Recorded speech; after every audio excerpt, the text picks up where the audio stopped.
Give it some sound. Build up a world from the words that we found.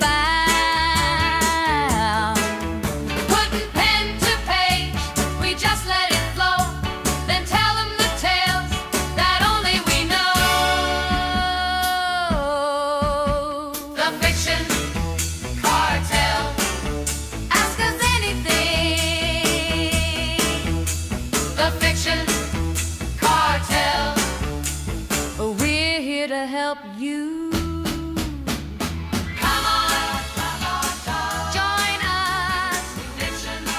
You know you want to give in.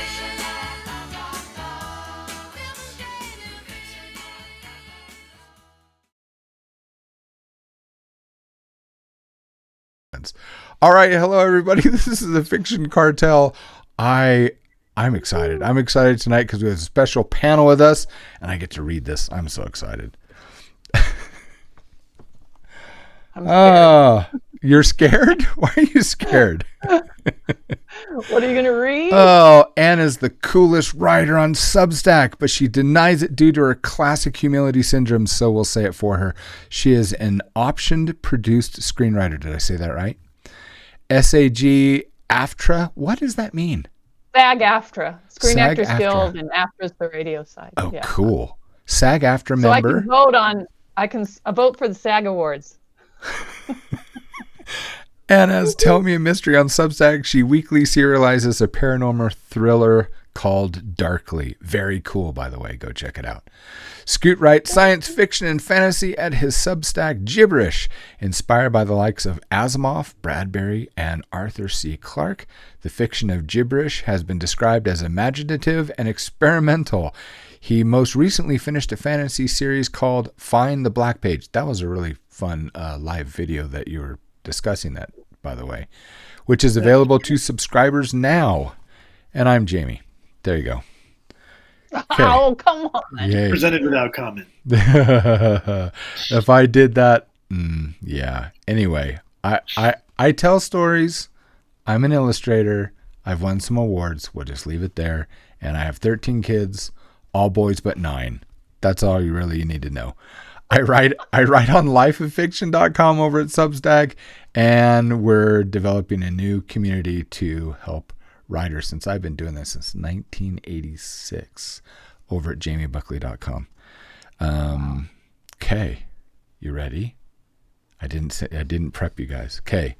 What does the word gatekeeper... Oh, by the way, let me preface this because I did something different because of what happened last time. And I did this because Anne gave really good suggestions. So here's what I did. I have only 5 questions, okay? But I did something called follow-up pivots. I don't even know if I use the right word. So if it lags or if we need a better example, I have examples. Okay. What does the word gatekeeper mean to you personally as an author? I want to go with Scoot first. Ooh, okay. Just because I wanted to throw him under the bus. Do I have to answer in the form of a question or? No, no, there's no prizes. So Unbelievable. All right. What does gatekeeper mean to me personally? So to me, when we're talking about gatekeepers, we're talking about people. We're talking about institutions that are obstacles to our individual success as writers.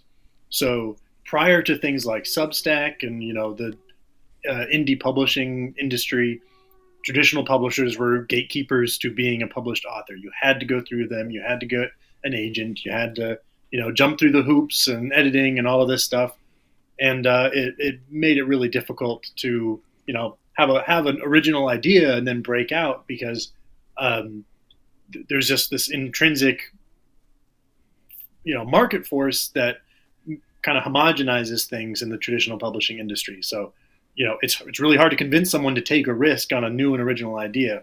So indie publishing eliminates those gatekeepers and lets you just go directly to your audience. Substack helps you go directly to your audience and prove to yourself that these are great ideas, to begin with without having to go through an agent and all that.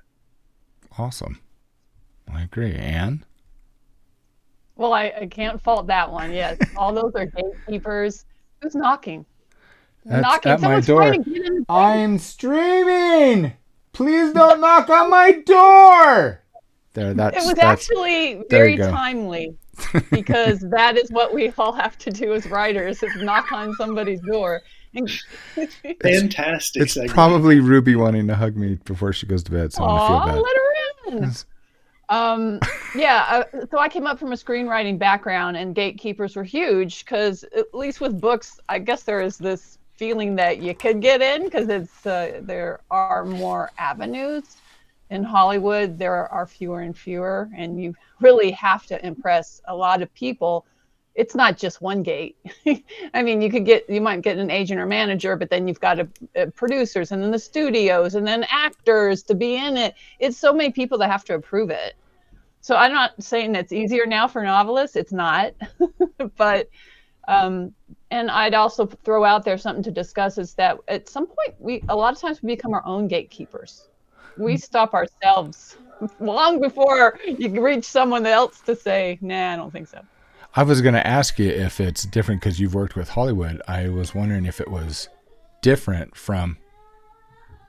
It's Ruby. Is that because you didn't answer the door? It might be. It might be. Talk to everybody. Well, talk to everybody. I can't be a mean dad. This is No, live. no. So I'll go. We'll Keep talk amongst ourselves. talk amongst yourselves. I'll be back. Poor Davey.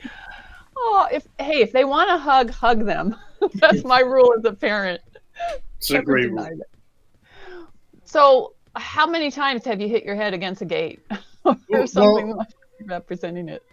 That's a good question. I mean, they're not real gates. They're kind of like my own. They're the capacity gates. Like, so I really want to self-publish something. I've got an anthology idea. I've got plenty of things that I could turn into novels, but I don't have a whole heck of a lot of capacity to devote to things that I'm not publishing on Substack. So like I've got this balance that I'm trying to navigate between what I can do offline and what I'm doing online. Anyway, that's the most recent gate that I've been kind of hitting my head against because like, haven't published outside of Substack? You haven't published a book yet?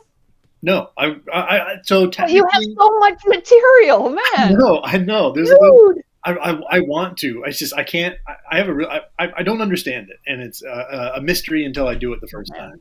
I did technically self-publish something. My first serial that I published to Substack called Sandbox Earth is I published through Lulu, which is a print-on-demand thing, and it's like it's very small. It's not worth it. It's a bad deal, but it did. So technically, that is a thing that I did, but it's not available anywhere else. I didn't get an ISBN. I didn't, push it to Amazon or any of that. But Jamie, the question that Anne asked that was really good was, how many times have you hit your head against a gate? And so we were talking about, or like I spent the entire time answering and soaking up all the air. But Anne, I want to hear what your answer is. Oh, years and years and years. So I spent a lot of time in Hollywood hitting a lot of gates. And they're beautiful gates. Let's tell you that. I don't know how it is it's a little more soul crushing when you go to pitch books, because I've done that too in New York, and they don't mind just eyes glazing over and going, yeah, okay, good luck with that. In Hollywood, I took really big meetings, Sony Studios. You get a drive on the lot. You feel like you're just really cool, and you sit with people and they smile at you. They love everything you say, and then you never hear anything.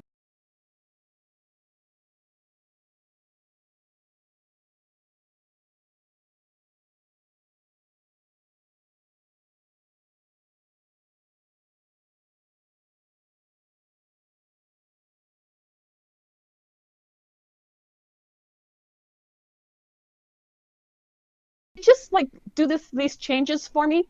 So you have to know the buzzwords that gatekeepers use to protect yourself. Definitely. How about you, Jamie? Gates? I don't know. I kind of look at gates and gatekeepers as bullies, and anyone who knows me, especially my children, bullies don't like me when I show up because I don't like bullies.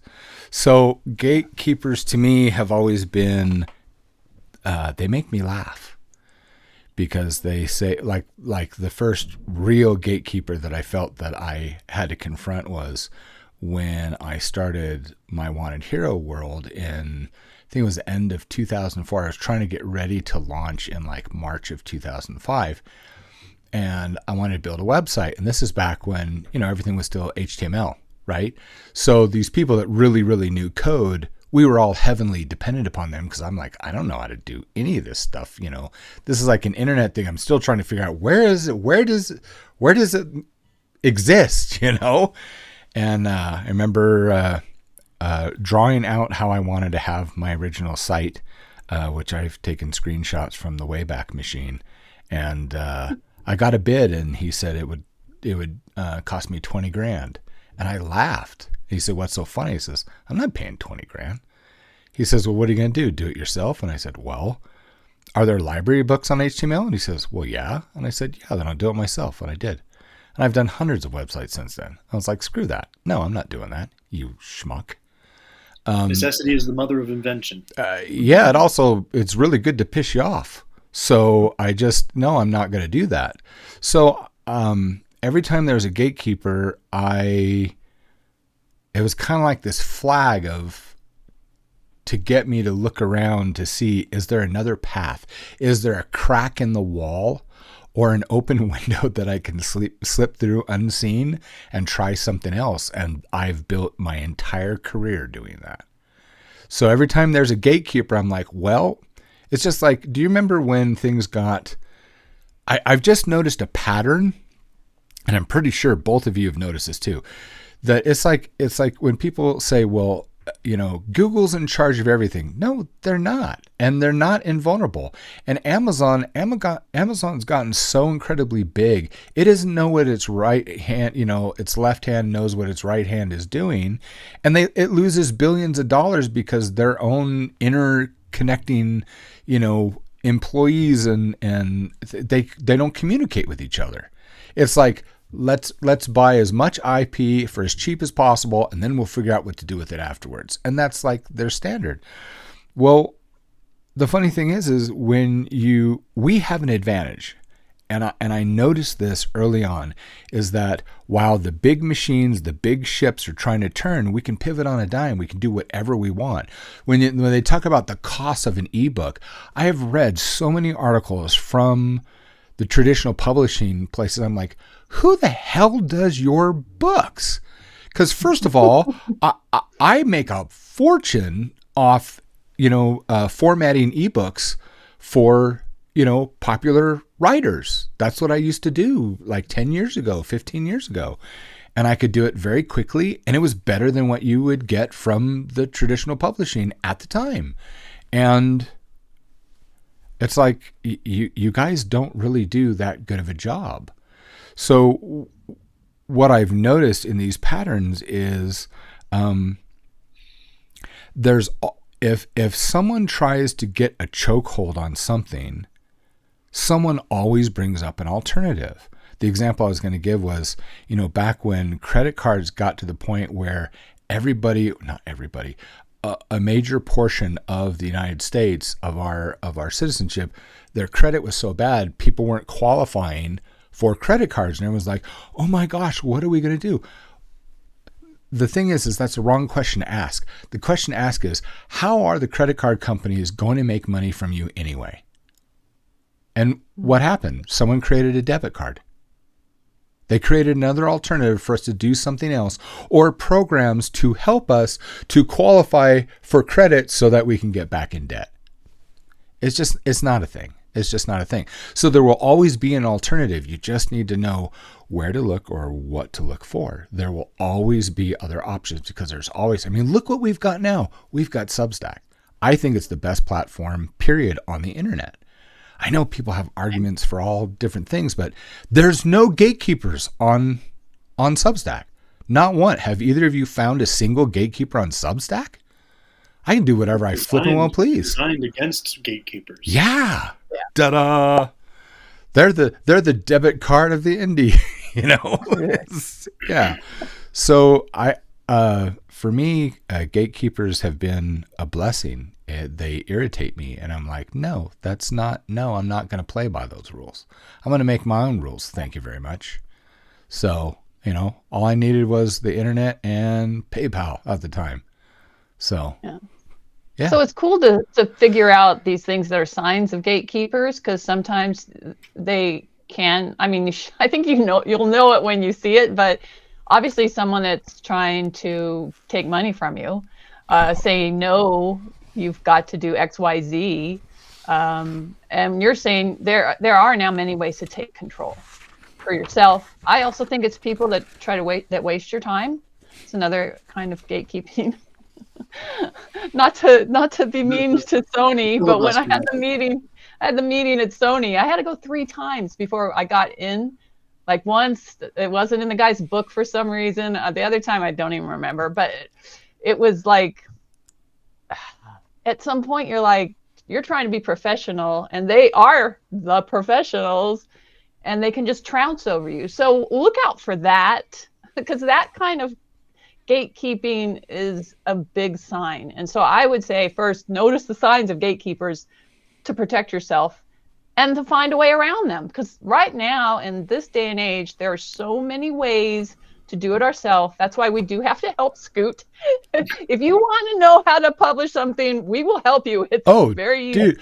Well, okay, so I missed the part with, and by the way, she was crying because mom went to go run an errand and dad didn't say, so neither mom or dad said goodnight and hugged her, so she's good now.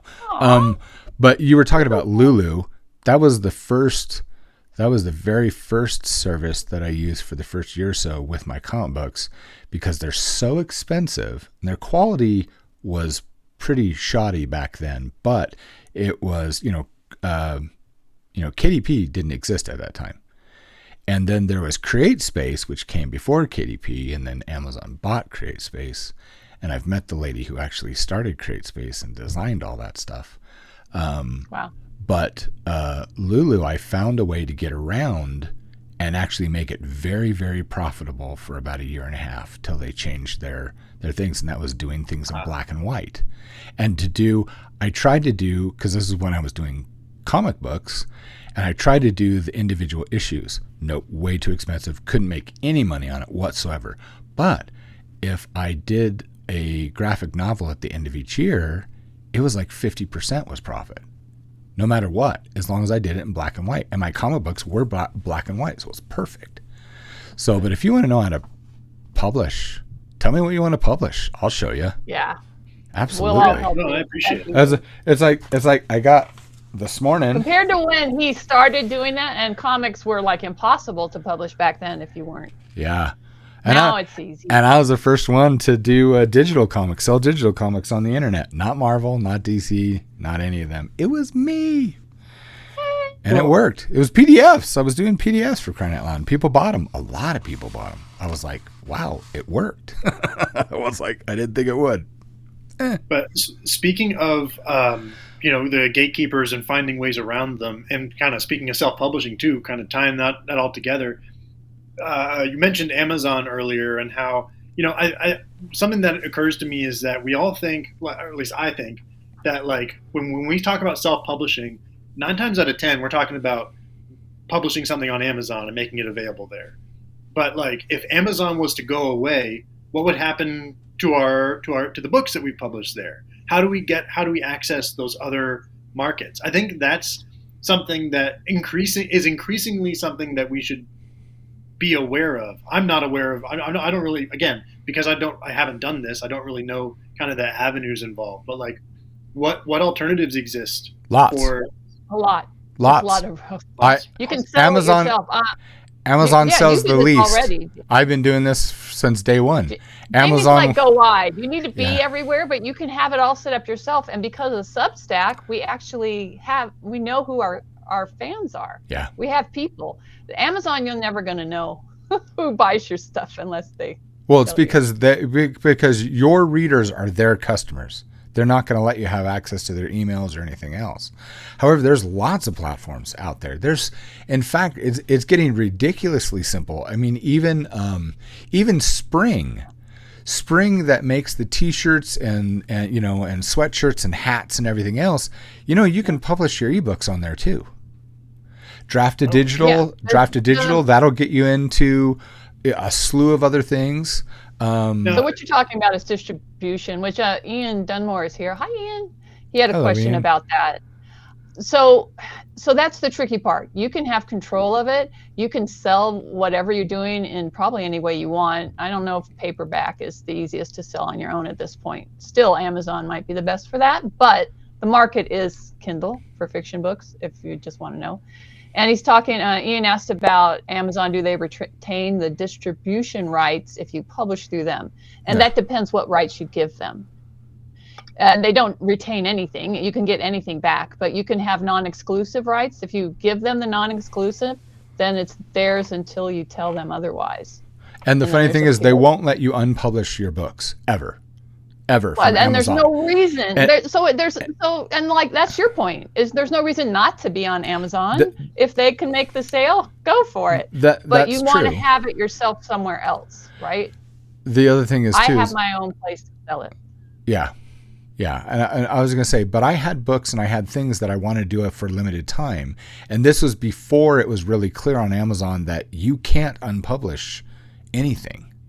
that's so- really interesting. So what I did, well, there's still ways around it. Well, technically you can unpublish it. There's You a can button for unpublish. that. That's the thing, is But that you can once unpublish it's out it. there, it's out there, and then people resell it. There's the used market, on Amazon. So, Right.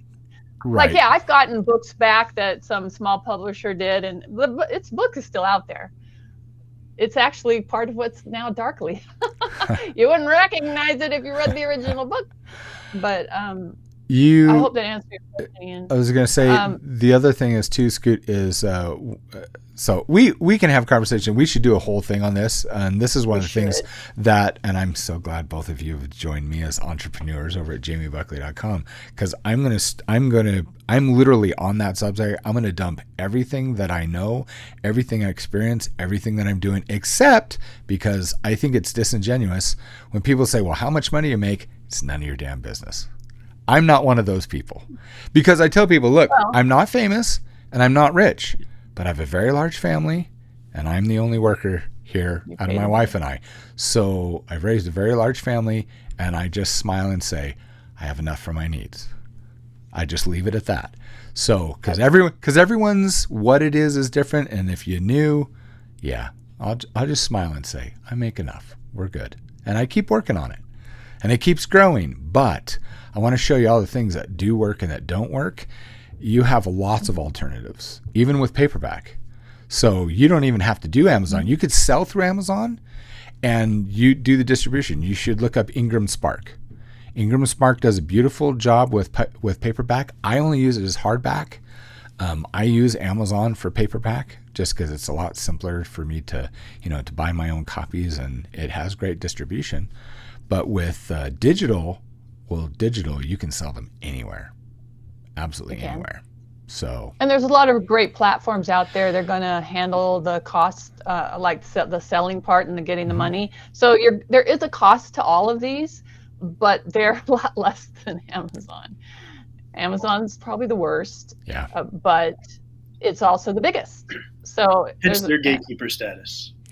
yeah. But they're different kind of gatekeepers because they actually allow it. I mean, the whole part of KDP, it just blew open. That was the publishing world gate. That was Simon and Schuster and all those books. Yeah. Those guys were the ones saying, no, you've got to be somebody big. No. You don't But put the door, so but they create dependency, and the dependency makes it a different kind of gate, I guess. Well, it does, because what happens is that the trend that you'll see is that platforms usually follow a certain set of marks.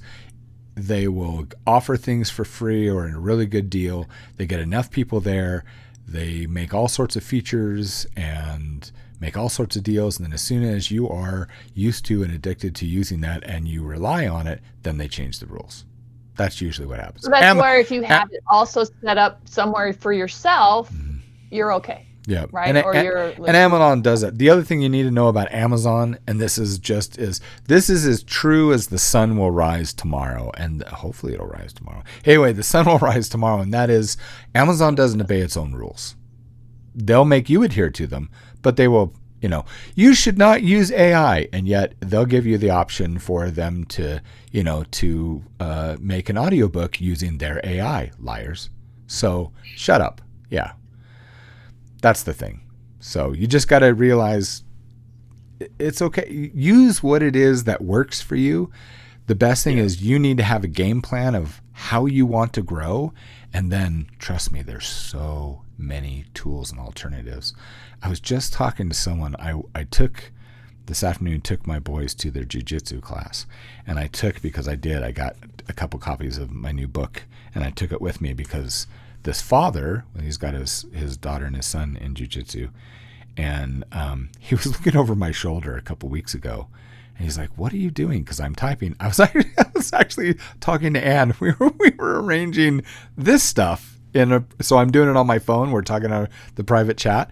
And he's just like, "You're constantly, what is that? What is sub what?" So I was telling him about it. He says, "What do you do on there?" So we got talking, and I talked to him about this book.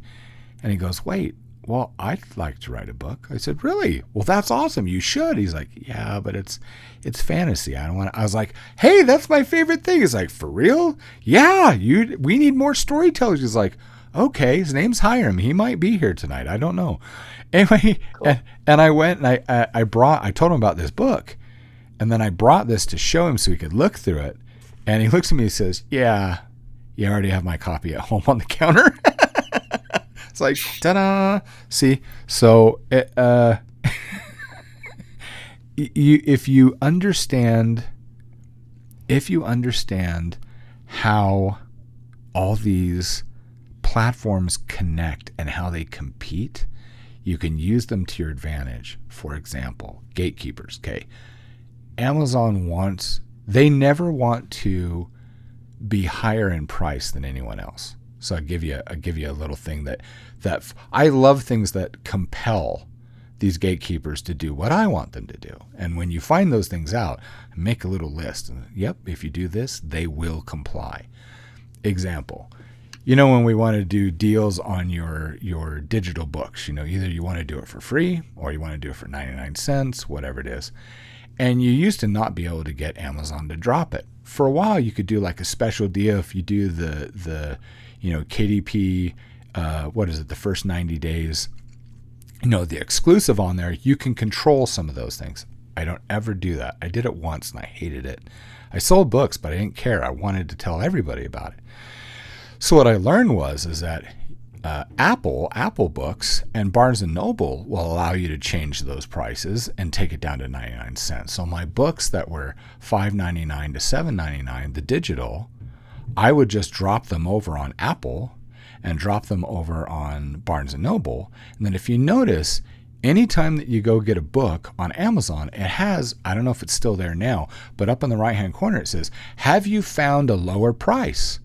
So you just go to your own book and say, "Yes, this book is available for 99 cents over on Apple. Yes, it's also over on Barnes & Noble." And Amazon goes, "Well, shit." And so they drop your price to 99 cents.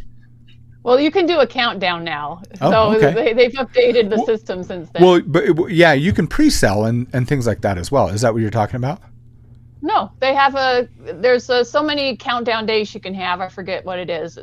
So they changed it from whenever you did that. So like if I want my book to be 99 cents because I'm putting it up, I've paid for some advertising that says it's 99 cents. Mm-hmm. Then they'll do that for a certain amount of days, however I tell them. I think you get like a week. I don't know how often. But I've done it a few times for when I was doing the free Booksy deal. Mm-hmm. They have to be free. So obviously you're able to put it for free too. Right. So you can take any book and have a countdown. So the countdown means it's that for so many days. It's counting down. That's awesome. When it goes back to its normal price. Well, I'll tell you that if you go and you do it on Apple, which they compete with, and Barnes & Noble, which they compete with, and you drop it, and you can also put it for free on there, it'll also Well, you can also Amazon. set the price anyway to whatever you want. Yeah. I think now you can set it anytime. So it just might be, check on that. I think that you just don't make as much. The deal with Amazon is wherever you set the price, it has to be between, I believe it's $4.99 and I don't know, $7.99 or $9. I don't know what it is because they keep changing that. Yeah. But they'll give you either set 40% or they'll give you 70% Right. if you're in their sweet spot of what you're selling it for. It's up to, And- it's from 99 to it's from 99 to, I can't remember if it's 199 or 299, and then you can go to 70. I think it's 299, and then you can go to 70%. Or All is it right, they might 199? have changed it again. They change it all It's the time. Anyway, usually lower. it's there. It's really clear to find out. They actually, when you set your book up, it'll tell you. Yeah. It does a whole breakdown of how much you could make in every country you put it in. Right. But They're fun. I do think as gatekeepers, Amazon are probably the friendliest. They like to make money off. So they do want you to make money, because if you make money, they're making a lot of money. Yeah. You're making a little fraction, but and they want you to draw people to their site to buy a bunch of stuff, not just books. You know, the one So thing that I love about Amazon that they are very, very good at is their upsells and their cross-selling. Like, you know, They will. I love that if you like, I like Audible. I like Audible. I know you like audiobooks as well, right, Ann? So the thing is that if you buy, and I got into this when I realized that they did this, yeah, they so got me. It was a sucker punch. It's like, oh, you like the audiobook? Well, would you like the book? It's like my Harry Dresden books. Oh, yeah. I will buy everything that is Harry Dresden. I love those books. And so I would get all the audiobooks, and they said, you know, since you already bought the audiobook, instead of $9.99 for the book, you can have it for $2.99. I was like, sold. So they make another $3 off me. That's just brilliant, and they're so good at it. And Audible books they're much more expensive, so they're making well. And so Yeah. the break in Audible is awful. Yeah. It's so low. So I'm going to follow you. I will put my books on Audible, but I'm also going to release them as a podcast on Substack and make them behind a paywall. Awesome. They'll be a lot cheaper for people, but you'll get it in a serialized fashion. And I like to do it with sound effects. Oh, that's amazing. I think we should do a talk here on tools. I think there's a lot of tools that people could use, indie authors could use. But you're doing it the right way, Scoot. It's a process of things you have to stack and learn, and both Jamie and I have taken that time. We didn't start out just going, oh, I'm going to publish it and I'm going to do the Audible. So don't make yourself crazy. These things are layers, you know? Yeah. And well, and what I'm learning from you guys, just listen to you guys talk about kind of what you've learned from the business, is that the more information you have, however you earned it, either by talking to people, by experimenting, by doing things the wrong way and hitting your head against a wall, you know, the more power you have when negotiating with these gatekeepers and things. Like I probably would not have learned for, you know, a couple decades that you can do that found it at a lower price thing from, you know, with Apple and Barnes and Noble. That's awesome. I love that. So, you know, it's the more power, or the more knowledge you have, the more power you have with this. And you got to be proactive, and that's the thing. And you know, some people, and not faulting anybody at all, are content with just, I published on Amazon and that's that. People make a ton of money doing that, and that's fine. But you can make more. You can have a more secure income stream by diversifying and by, you know, doing all of these things. So it's really cool. It's heartening to know that this stuff is possible. I am at the very beginning of this journey, so I am looking forward to talking to you guys more about how all that works. Well, I'll tell you one thing about, it's not necessarily going wide so you make more. I have. However, I think the real reason to go wide, and I've said this before during Cartel talks, and that is, you need to plant seeds, because you never know when that person or people, where they're going to come from. We talked last time about how I have this steady flow of books, and all of a sudden in like a 72-hour period, I sold like 9,000 books. I'm like, wait, why did that happen? Please, someone tell me so I can replicate this. Nope. Then it goes back to that stream, which is great because I got lots of streams. However, and then like 6 weeks or 2 months later, all of a sudden I sold like another 7,000 of that book. I'm like, yeah, I wish, you know, people are like, how do you do that? You know, it's very specific. I have no clue. I want to read in the chat. Lynette did say, by the way, she did have a book that was not on the KDP Select. So if it's not on Kindle Unlimited, then it's a lot harder to drop the price. She was trying to drop from a $2.99 to probably free. Do it on Apple and Barnes I and don't know. Noble. I'm The only telling you, time it'll I've done work. it, I did a countdown.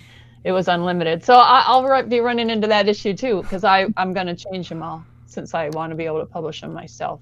Yeah. Otherwise, you're signing up. Kindle Unlimited is a great way to start because you're saying Kindle or you're saying Amazon, sure, take it and distribute it everywhere.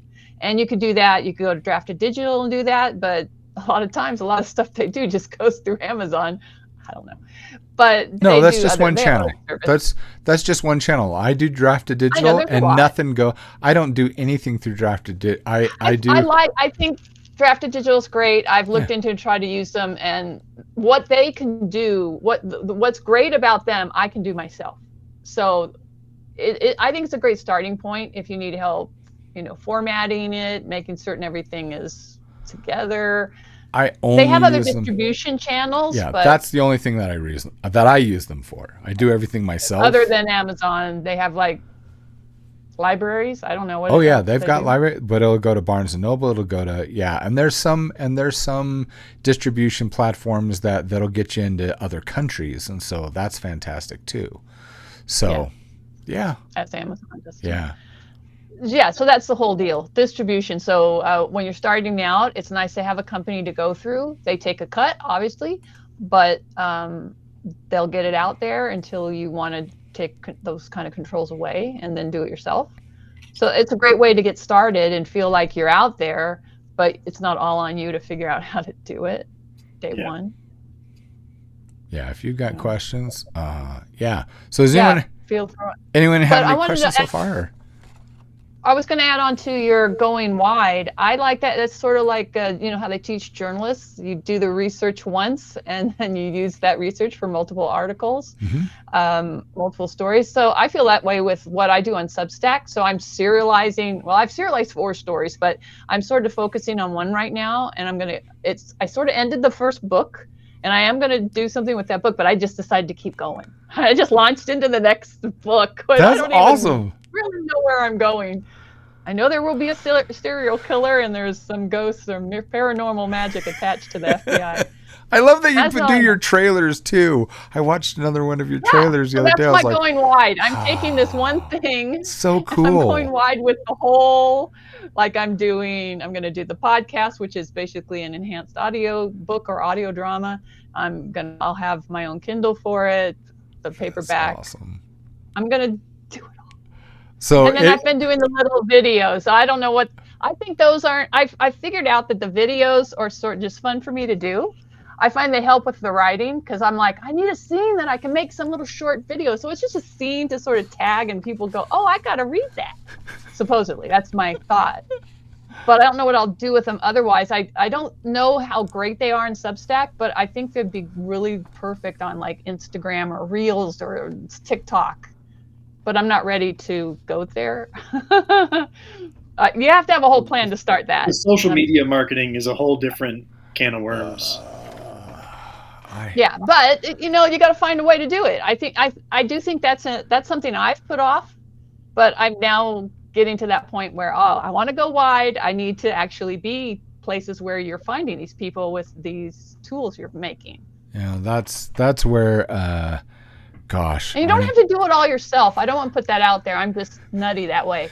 That's my hobby. If you're if you're an indie, yes, you do have to do it all yourself. No, there's such a thing as Fiverr, friends. You can find friends and barter with them. It's funny you mentioned that because Tiffany Barter. asked in the chat. She asked if you hire audiobook narrators. Have you ever worked with audiobook narrators? I know you do the voice acting yourself for a lot of this stuff. I had a friend who did it, and so I did pay her to do one. I didn't pay her a lot. She was just doing it for free. So she did one of my books that I guess is still out there. It's one of those things that you wrote and like, I'm not going to do any more of those. It was some kind of silly romance thing. I don't like writing romance anymore, but I tried it for a while. And she voiced it, and it's out there. But no, I just do my own now. It's easier that way, but it's a process to learn it. And I was really awful when I started. And I had the wrong equipment, and I was in the closet trying to record. So all of that was not good.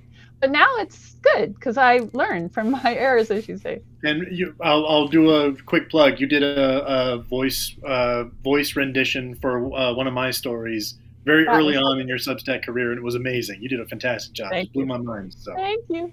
That was fun. That's how I started when at Substack to try to meet people. I cold called you basically and said, "Hey, I love what you write. Can I make a little sound teaser?" And you said yes. yeah, You're I'm so glad I did. nice. It was amazing. Thank you. Isn't that how we all met each other though? It's like we're reading each other's stuff, and oh my gosh, that is true. That's how I had heard about Scoot over and over and over from mutual friends, but Scoot and I had not met. And it was your guys' 2x2. I was like, oh my heck, and I thought, yeah, his energy. Yeah, we're gonna be friends. That's just We that's could just see gonna that. happen. And then we did ours, and it was like, oh, it's such a shame we don't live in the same city. We'd be getting coffee together and hanging out, causing Man, a lot of trouble. it'd be dangerous. We'll have to gotta plan a trip. But when it comes to audio books, there are a lot of ways to do it now, or more ways. If you do it through the Amazon, they have it's Audible, Kindle, ACX is this exchange where you can put your book up there and let audio book narrators who also produce the book contact you, and you guys do I think it's a 50-50 split of what you earn, which is only 40% on audiobooks. So Amazon takes 60, but there's that. You can also go on ACX and hire an audiobook person. I think that'd be expensive. It is. It's like averages it starts at like $4 Yeah. grand. Yeah. It would be better to sort of put it out there. You want that through Substack. I bet there's a lot of talent here. If you're willing to spend, big money on it, you can buy your own equipment. Anything worth doing is worth doing badly. Well, it's not that I like that. expensive to buy Worth the doing right badly. kind of equipment. It's not that expensive. It's all behind me here. You can't see it. Can you see it? See it? Can you see that? It's hard Yeah. to see it because Yeah. wait. Get my spotlight. There you go. The studio itself. I have all. Yeah, that's the sound right there, and then I have Oh, two God. computers there. Then 2 screens for 1 computer. I have Sorry, so I much can gear. put it It's back. ridiculous. And a lot of it was bought to me by a Right. YouTuber. He donated it because he wanted he wanted my audiobook. I was like, I don't have an audiobook. He's like, why not? I said, because I don't have the equipment. He says, well, are you going to get the equipment? I said, yeah, I'm not willing to go into debt, so I'm saving up for it. He says, well, do you have an Amazon list? I'm like, well, yeah. Why? He says, can I look at it? I You guess. need to teach us this Amazon I- listing. I I guess found so. that once. I don't even know where it is anymore on your website. It's at the bottom of every single Monday morning coffee. I have, Is it? Oh, I literally okay. have years of incense, which is my favorite thing to have. Let's see, the camera, the AI camera, high definition camera was bought to me by readers. I have There you years. go. I go Dude, through gotta do so many notepads and pens, and I have not run out this whole year. My readers bought me enough for a whole year. I'm sorry, that's a hell of a lot of pads, and I'm so That's grateful. what I did. That's what I did in the beginning. I bought you a mouse pad. Yes, you did. And I'm you- still you using already- it, Or not the mouse pad. and the mouse. I bought you. And No, so, I didn't buy you a pad. I bought you the mouse, and you already someone broke sent it. me 2 mouse pads. Yeah, that's still And the no, I same didn't buy one. you a mouse pad. This is the one that you bought Really? me. It's still I working. thought you broke it because you got a new one. No, mine Oh, well, broke. good. Mine broke. No, you got But no. I thought that was a great way. Because the buy me a coffee is fine, but if you could look down and like, oh, that's what I want to spend, and say thank you for what you do. Yeah, I mean, I love that people subscribe. I think that's always a great way, but if we all come on as writers and are looking for subscribers and we spend all our time subscribing, it's just a wash. Yeah. I don't know. And you never know It's what a hard one. you never know what they're gonna do as well. Someone made me I had to take a couple of days before I could make it. You know how when I get something and I love telling everyone, look what someone sent me and thank you so much, and I always do a thank you video. And I had someone sent me something, I bawled for like 2 days because I wanted it more than anything, and I let it slip in a story in a conversation somewhere. But it's not listed. Someone hunted for it, found the exact one that I used to have, and bought it for me. So in Chronicles of a Hero, you got the gem. That's the opposite of a gatekeeper. Yeah. I sometimes things come and it's like I come home from running an errand and there's a box on my chair and I'm like, I didn't order anything. And then there's just you're gonna stuff. have to show us how to set that all up sometime. You should do a whole thing on that. What, just setting up an We'll just Amazon sit list? here and do it. Yeah, Set it I up on think our wish lists- Amazon. You can make wish lists that are public. Yeah, that's what Yeah. I did. That's all I've done. And then I linked to it and I just put And it then at the you bottom. get a link. Okay. Yeah. All right. Oh, here's the plug for that Ian had for Zachary Harn, I guess. Wait, what? Huh? Is an audiobook.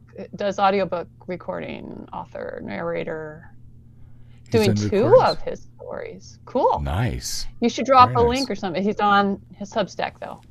Oh, that's fine. We should play. That's fine. Ian, That's good. it's totally fine if you want to drop a link in the Well, he chat put his for name everybody. in, so you could probably Yeah. search. Well, He's Zachary Harned on Substack. there you I've go. seen his- Thank you. I always Oh, yeah? appreciate links.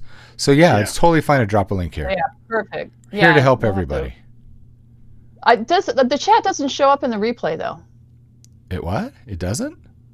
Huh? Well, That I've doesn't- never. I don't- That's only because I've never opened it. I don't open it. So I'm opening it now Well, and you looking know, at it. it would be so small in the replay. It would really be like. That's true. You'd be Imagine. you'd have to blow. Yeah, you'd have to do the full So screen. you're and gonna be have like, to you'll have to put that link in the. I tried to do that. Yeah, in the notes. Yeah, I'll try to do that in the notes. I'm still tripping out that Jessica's upside down. How she's There we go. defying gravity. Why is it doing that? No, that was weird. Why you need to figure out on your iPad how to flip it around. don't know. Anyway. All right, you got another. We're getting off gatekeepers. Oh, but this is sorry. good stuff. Well, This is how you get around gatekeepers. that's is right. you do it That's yourself. right. By the way, for DIY. audio, look into Soundwise. That's another thing that I want to teach everybody how to get the tools, because I made a living using free stuff, and you get to a point that if you really want to grow, you can't do free. You cannot. You can find inexpensive, not cheap. There's a difference. There's like soil and dirt. One you grow something in, one you get out of the vacuum. There are things that are inexpensive that freaking rock. Hey, Jesse did it. There you go. See? I flipped it upside down. Or she's standing on her head. Okay. Oh my goodness. Well, I have one of these follow-up pivots. I think would be a good thing right here. Is, do you think gatekeepers still matter in today's creator economy? Matter? Yeah. Did they ever matter? Well, in their industry they do, I guess. I heard something the other day. I don't remember if it was from you or if it was from Lisa. Didn't last time someone say, and you can correct me because I say things wrong all the time.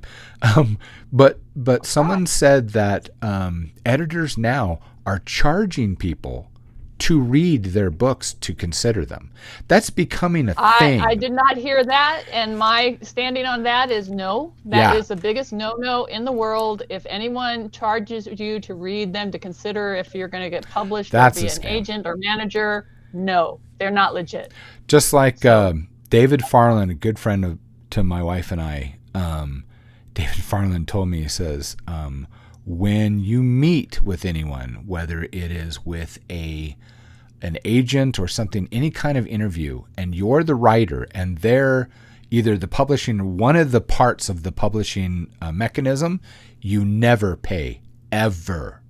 They pay. The way they make their money is they sell your stuff, and Yeah. they have like Yeah. a 20% commission. Yeah. So I guess I've chump seen where they tax. might charge you for postage or something. I don't even know that anymore. That's not even legit. No, they don't charge you unless they make money. Every And business so meeting. Sorry, go ahead. Go ahead. Ann. but that's why they are still a gatekeeper, because obviously they can only take on people that can make money, that they know Yeah. they can sell. So Exactly. there is that. Exactly. So yeah, there's a reason for gatekeepers, because they're part of some big machine that has to make money or it fails. So yeah. But there are so many ways around, and thanks to AI, thanks to all these new avenues that are available, they're all tools, they're all new gates that we can open. Some of them cost some money, some don't. Yeah. They're Well, options. and I think gatekeepers will always matter because gatekeepers will always exist. I think there's a real propensity for people, when if you don't think about it deliberately, to become gatekeepers once they achieve a certain level of success, and they don't even realize it's happening because they're get insecure about their success, so they want to protect it, and they think protecting it means keeping other people away and things like that. It's a natural impulse. It's part of the life cycle of the economy, but it takes a real deliberate effort to say, I'm going to extend the ladder down behind me, and I'm going to help people come up. And that you can do things because they are profitable, or you can do things because they are right. And I think keeping that ladder down behind you is the right thing, and it's not necessarily going to be profitable. It's not going to position you in a position to make boatloads of money from people looking for the secret, but it will earn trust. It will earn respect. It will earn that human capital. It can that's earn you a so living. difficult to get any other way. Yeah, and it can earn you a living, because if you do the right thing for the right reason and you're good at it, money becomes a byproduct. It's not something we should focus on. Now, if you want to, that's good. I used to, and I realized I'm not doing this right. I'm not, my motivation's not right, and I always felt icky because I like people. I'm a family guy, and I like that kind of environment, and I want to encourage writers. We need more stories, not less. And I keep saying this, and I wish I could hear someone else say this. There is no such thing as competition among writers. All we do is make one another stronger. Because the thing is that it doesn't matter how good of a writer I may be, or Ann may be, or Scoot may be. Let's say we all write fantasy. We all write the exact same genre. Guess what? A reader can only read your book until it's done. And if it's good, if all of us write well, and we write in the same kind of style or feel, what's great is that reader who loves that book is now going to go look for something just like the book they just read. And guess what? They now have two more options, whatever combination it is. There is no such thing as competition. So get that crap. I'm sick of these holes and traps that professionals try to tell you that you need to do it this particular way. No, that's why Scoot and I have a side plan. We're going to take over Substack with the fiction writers, right? Yeah, we're gonna rise up and say nope.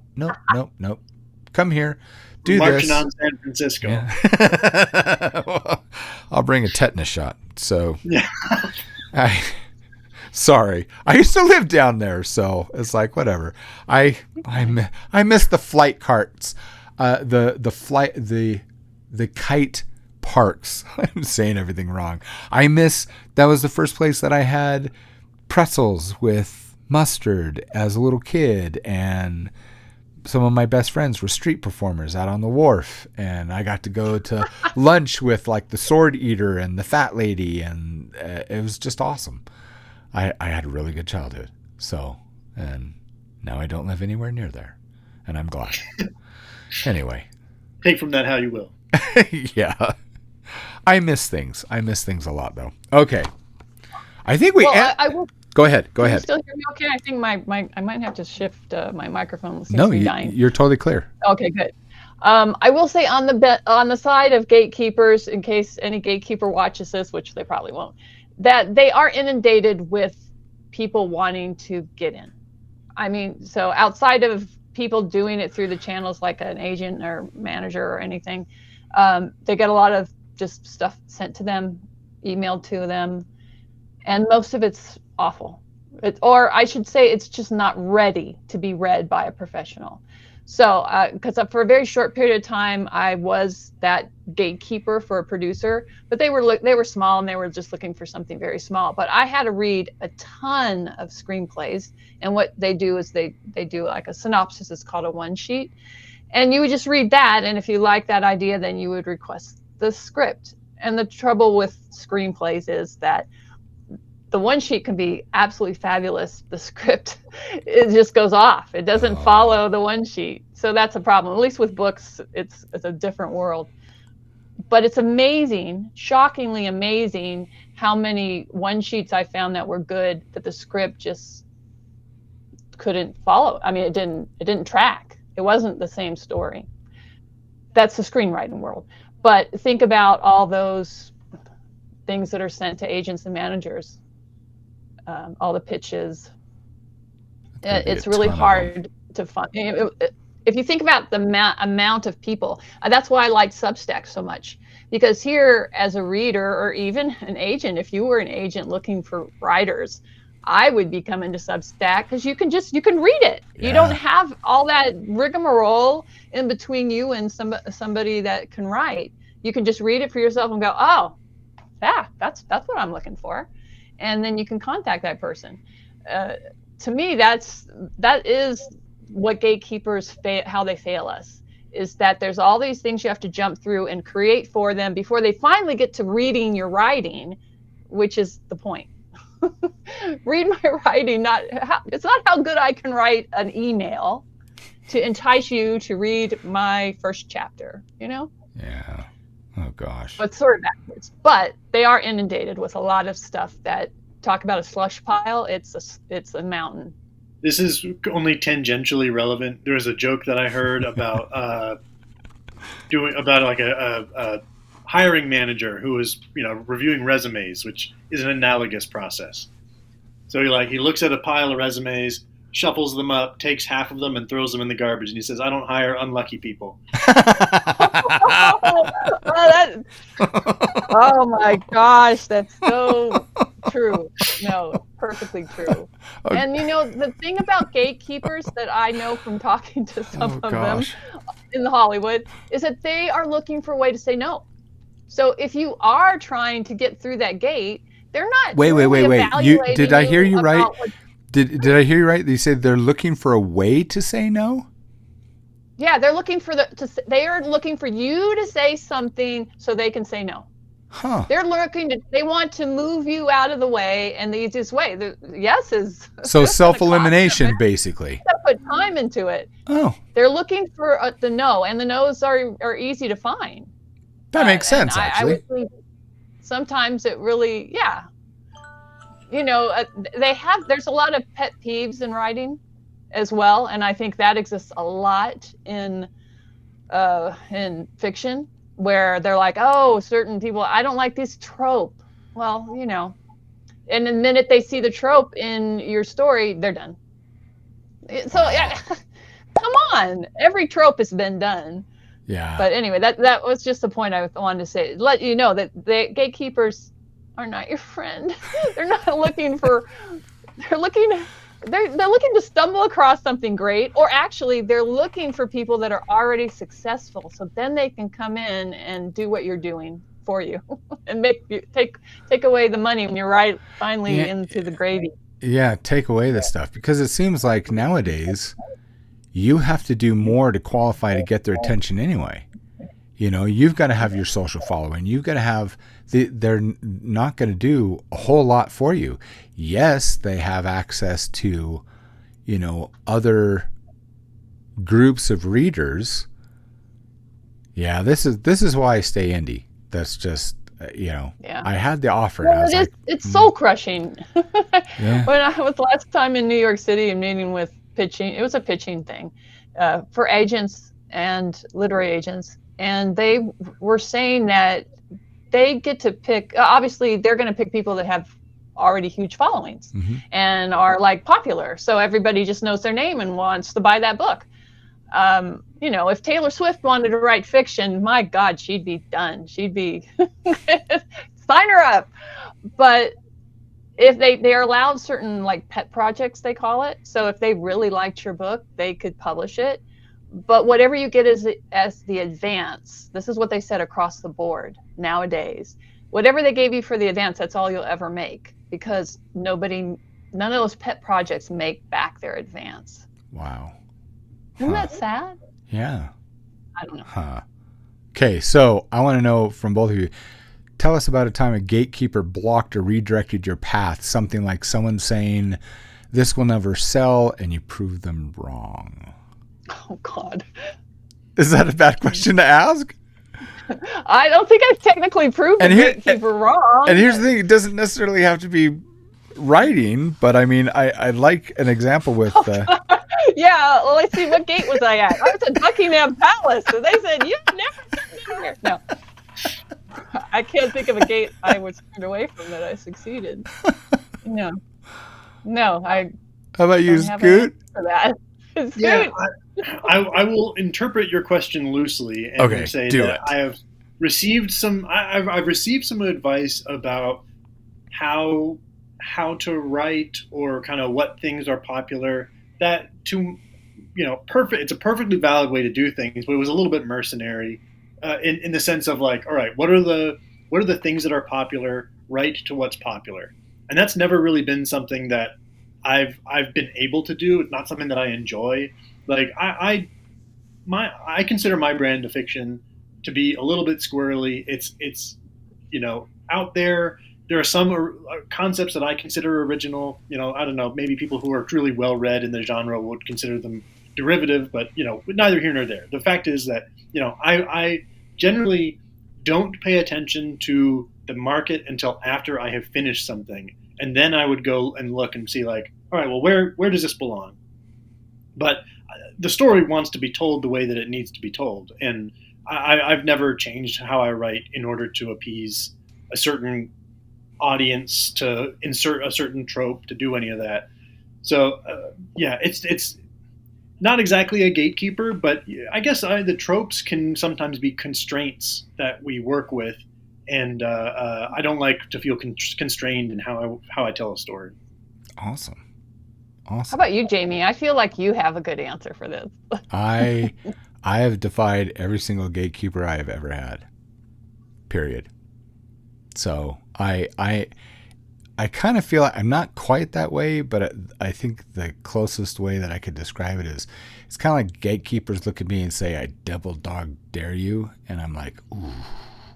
And so I go and I prove them wrong. Now, here's the thing. I can qualify that. And I have proven every gatekeeper I've had, I have proven wrong or done one other thing. But proving them wrong, sometimes it has taken quite a while. But I have always proven them wrong, and I've made things work. Or I realize what I was trying to do. It's kind of like Woody Allen. I would never be a part of a club that would have me as a member, And I'm like, yeah, I don't want to hang out with you. And they're like, well, you won't be able to be on the inside in this room. And I look at it and go, well, that's cool. You left me the rest of the world. Thank you very much. And that's how I look at it. So, but everything that I've done has been against the grain, and I was always told, well, you're not going to be able to sell. You're going to sell a digital comic book? You need to print it. Well, no. I sold PDFs, digital PDFs. They sold very, very well. Over 1 million copies have been downloaded. So, yeah, it did well. People say, well, you can't write a novel. Okay, I don't know how many novels I've written now. It's just whatever. No, that's not right. Well, you can't do the audiobook. Yeah, I can. Yeah, I can do that. Well, you need Audible. No, you don't. And I sell other things. And then just last year, and you've watched this, Ann, and I don't know, Scoot, if you've seen, is that I got to a point in writing Chronicles of a Hero, and I'm at the point where I had characters. I'm like, gosh, I'm writing about these girls, these gnome girls that have a rock band. I'm like, I want to do music, but I'm not musically inclined. And then my son, who uses AI at his work for his work, and he started doing things on the side with Suno. And I'm like, I know almost nothing about AI. And he's like, Dad, you were talking about the Gear Girls and stuff. He's like, can I show you something? I'm like, I can't learn another thing. Son, he says, no, I think you would like this. So like in your downtime, you should do this because you write and this will sound like AI, but if you write the lyrics and you do this. So he showed me the things that he's learned over the last year. And yeah, I got to the point where one day he came home and I said, I really, really like this song. And he says, really? Because we share a Spotify account. So we make lists for each other. We like similar music. I says, you got to hear this song. He says, okay. So I played him the song. He's like, oh, that's awesome. What's the band? I said, Gear Girls. Wait, what? I said, yeah. He said, you did that? That doesn't even sound like AI. Thank you very much. I win. And what happened was I started doing that and putting that out as bonuses for people who want to get a little more into the world. And lo and behold, someone asked and said, well, are you going to do an album? Okay. So I started selling albums. So that's working too. So That's cool. It's Well, you I can. think that would be my answer too. Is the best thing is that I'm still doing my writing Yeah. and getting it out there. That's so every And gatekeeper you're that's good at it. oh, thank Yeah, you. But yeah. I didn't quit. I always feel like you don't necessarily lose when you quit, but I just feel like I never quit. And to You any get of the bummed no's. if you quit. Because who you quitting Well, on? you can take a break. Life Well, gets in the way. break's not so I'm quitting though. against But that. break's not quitting. No, but I never quit. Yeah, I don't know. I have to write. Ben Dragon's also asking the same question. Do you feel that you have been your own gatekeeper sometime? And I'm like, yeah, 100%. That is in your head. That anytime you're telling yourself, well, maybe I really can't do this, or even Scoot, you've been slow to get into publishing. Maybe something that's been telling you can, but we're here to say yes, you can. You need to hang out with us, dude. No, absolutely. I will Well, help you. I have a launching off point from Ben Dragon's question because Okay. there's a phenomenon that I have seen. It happens. I think it happens on Substack sometimes, and I'm trying to be delicate in how I say this. No, don't do that. But never put more effort into building up someone else's audience than into building your own. I think I see this happen on Substack in a couple different ways, where we have aggregators, we have the people that are kind of accumulating fiction, and they're saying submit and do this, or literary magazines or things like that. That's all well and good. There are good ways to do literary magazines, and there are probably bad ways to do literary magazines. But I personally can't see the sense in writing a story, loving a story, and publishing it somewhere other than my own imprint. That I agree. why would I put all that effort and then help somebody else build up their Substack? And there's community ways to help people build up Substack, Like the library. Of course, yeah, exactly. Yeah. The library is great because there's no submission process. I mean there is submission, but just like it's technical to be able to put it on there. They'll Right. put everything on there. Right. And they direct it back to you. Exactly. Yeah. Exactly. It's going there. They're not publishing your Right. story on their site. And that's what I don't like is when you publish a story on someone else's site, or you run into trouble because that now is going to someone else's benefit. All those eyes that love your story are going to someone else. And it always writing is such a long game, and especially publishing on Substack is such a long game. Put in the effort and put in the time to build up a corpus of work that someone will find, discover, and go deep on when they realize that it's there. That is the best advice. 100% agree. Yep. And it's not only, I wish all those kind of sites well as well, but I think it's also like a time suck that, the ones do you do some of the prompts? Prompts are great for people that I need do prompts. Scoot's prompts. Those are great for people, but you're doing it for yourself. So I think that's great, and it could launch you into stuff. But like me personally, I'm not going to do anyone's prompt because I write every day on my own stuff. I don't need a prompt. But Scoot does I like the love- library though, because he does his Flash Fiction Fridays, and I had never tried great.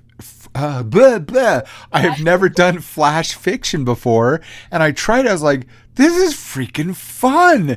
And then what does he do? He links it and sends everyone to their stories. Doesn't publish good. them These on are your- gibberish. So he's doing he's walking the opposite. walk. Good. Yeah, but it's fun. His prompts are actually really good.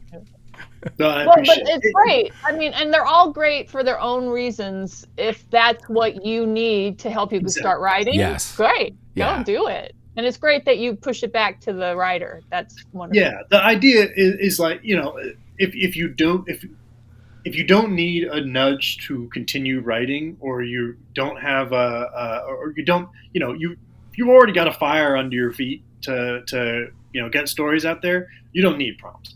But there are some people I see all the time, especially going back to Ben Dragon's question about like, are you your own gatekeeper? People are like, and then like kind of like the example of what Jamie was saying about the fella that he met at jiu-jitsu going, well, I want to write this story, but who's going to like it?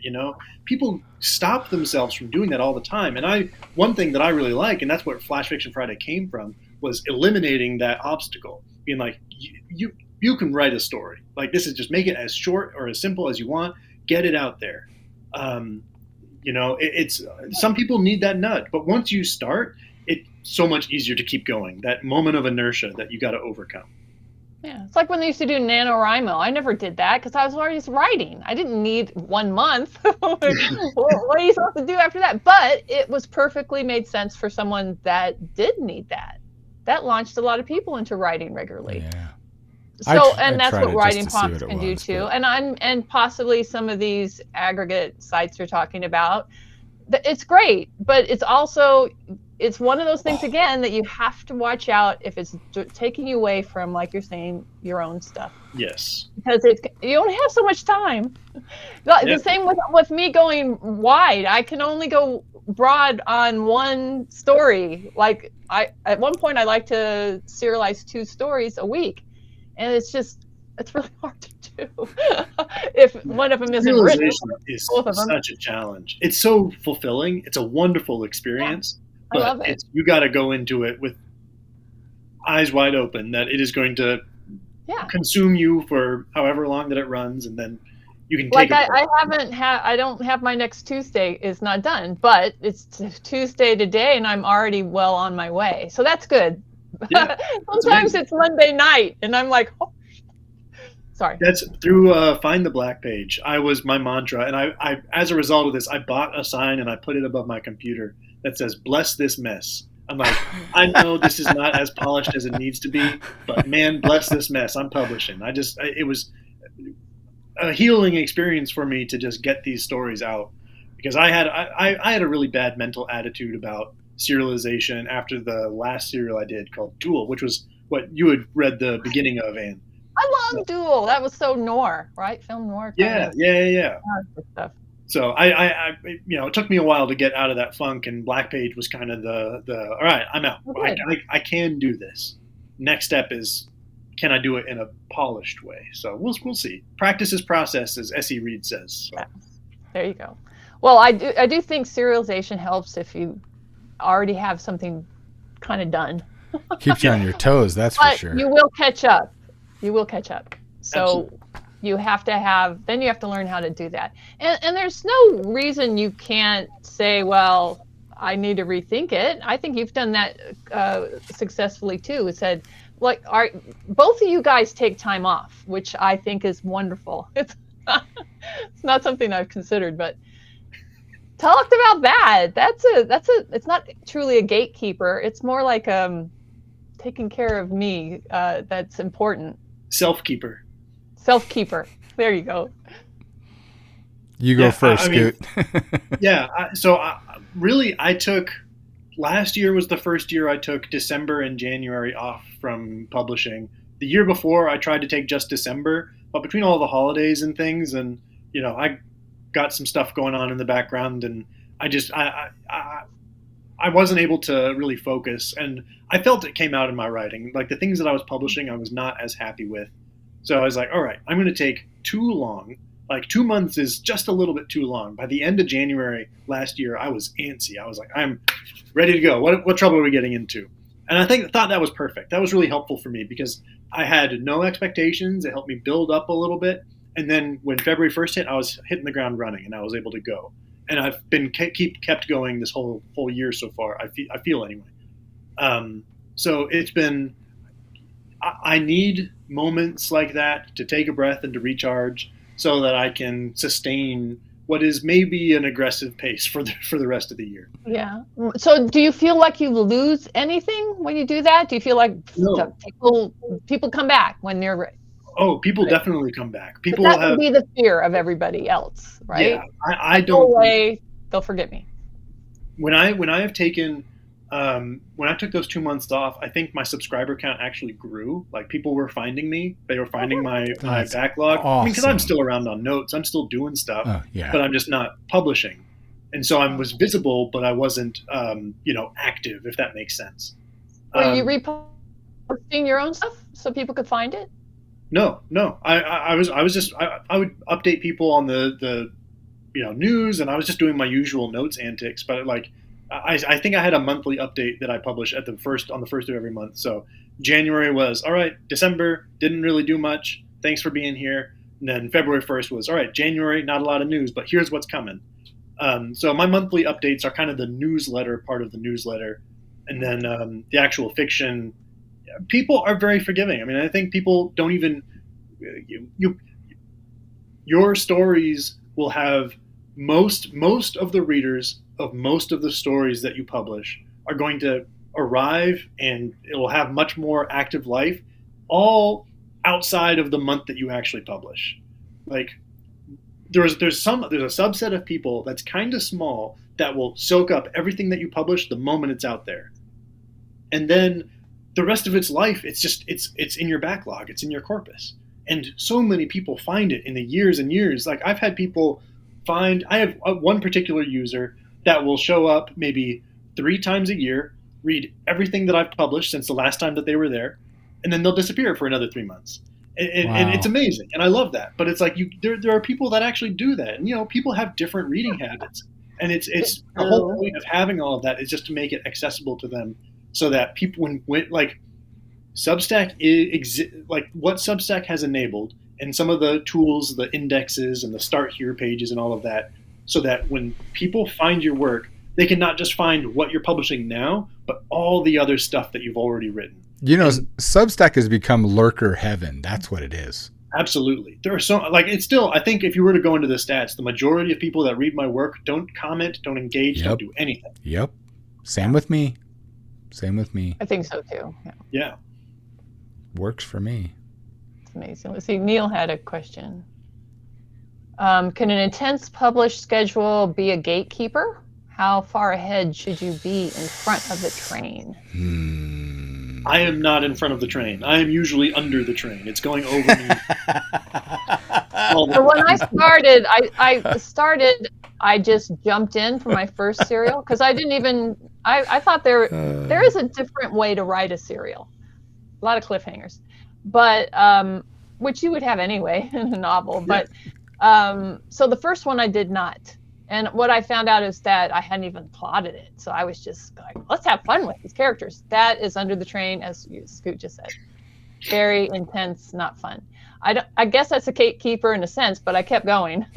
I actually, the first one, I finished it quickly and fixed it when I took it down. It's still there, but it was the Harvey girl one. But I took it down, I rewrote it, I added point of view chapters that I felt filled the gaps that I thought were missing because I was writing it so fast. And you get to think of the big picture. So I fixed it for the book that's out there. I didn't go back and fix the serialization. But when I serialized the next one, I sort of overlapped them, and I started with a story that I'd already written. So, and that was good. And then with that one, then I layered of another one. I had to rewrite the one I'd already written because it was a book and it was too long. Each chapter I had to cut into like 2 chapters because I had a sweet spot I felt for the length. How long? I want to know how long, because I know I'm killing people. I like it being between 1,500 and 2,000 words. Although darkly, sometimes I've gone to 2,500. Although this next section I'm trying to do closer to 2 or under 2. It's easier to read. I read everything on my phone. I keep getting told that. I have not had anyone complain though. Mine are so much longer than that. We've had this. I've had this conversation with Essie Reed, and she writes really long, and people will read it. So do you? Well, mine are like 3,500 to. I think my last 2 chapters of this season are going to be like 7,000 words each. Wow. See, my longest single. That'd be more than that. Like 7 installments for me. No, 6. The longest single story that I've published to Substack so far was just shy of 7,000 words, and it got the same reception that my other fiction got. It took longer to get it. I would say that makes sense. 2,000 word story will get, I don't know, just picking a number out of thin air, call it like 20 likes and a handful of comments over the course of a week. This longer story took a month to get that. So I think that's the trade-off, is just how long, not necessarily whether or not it will have the same because of the medium, Exactly. I really do. Because most people are reading on your phone, and it's hard to read for a long period of time on your phone. So then if they're saving it and have to come back, well, life gets in the way. Oh, yeah, I forgot I was reading that. And most of these are like basically a chapter. It's nice to read it in one sitting. That's why we should do audio for our chapters. Yeah. Because then they can just listen to it, and it just goes. Well, so that's what I started to do. I did it this one that came out today.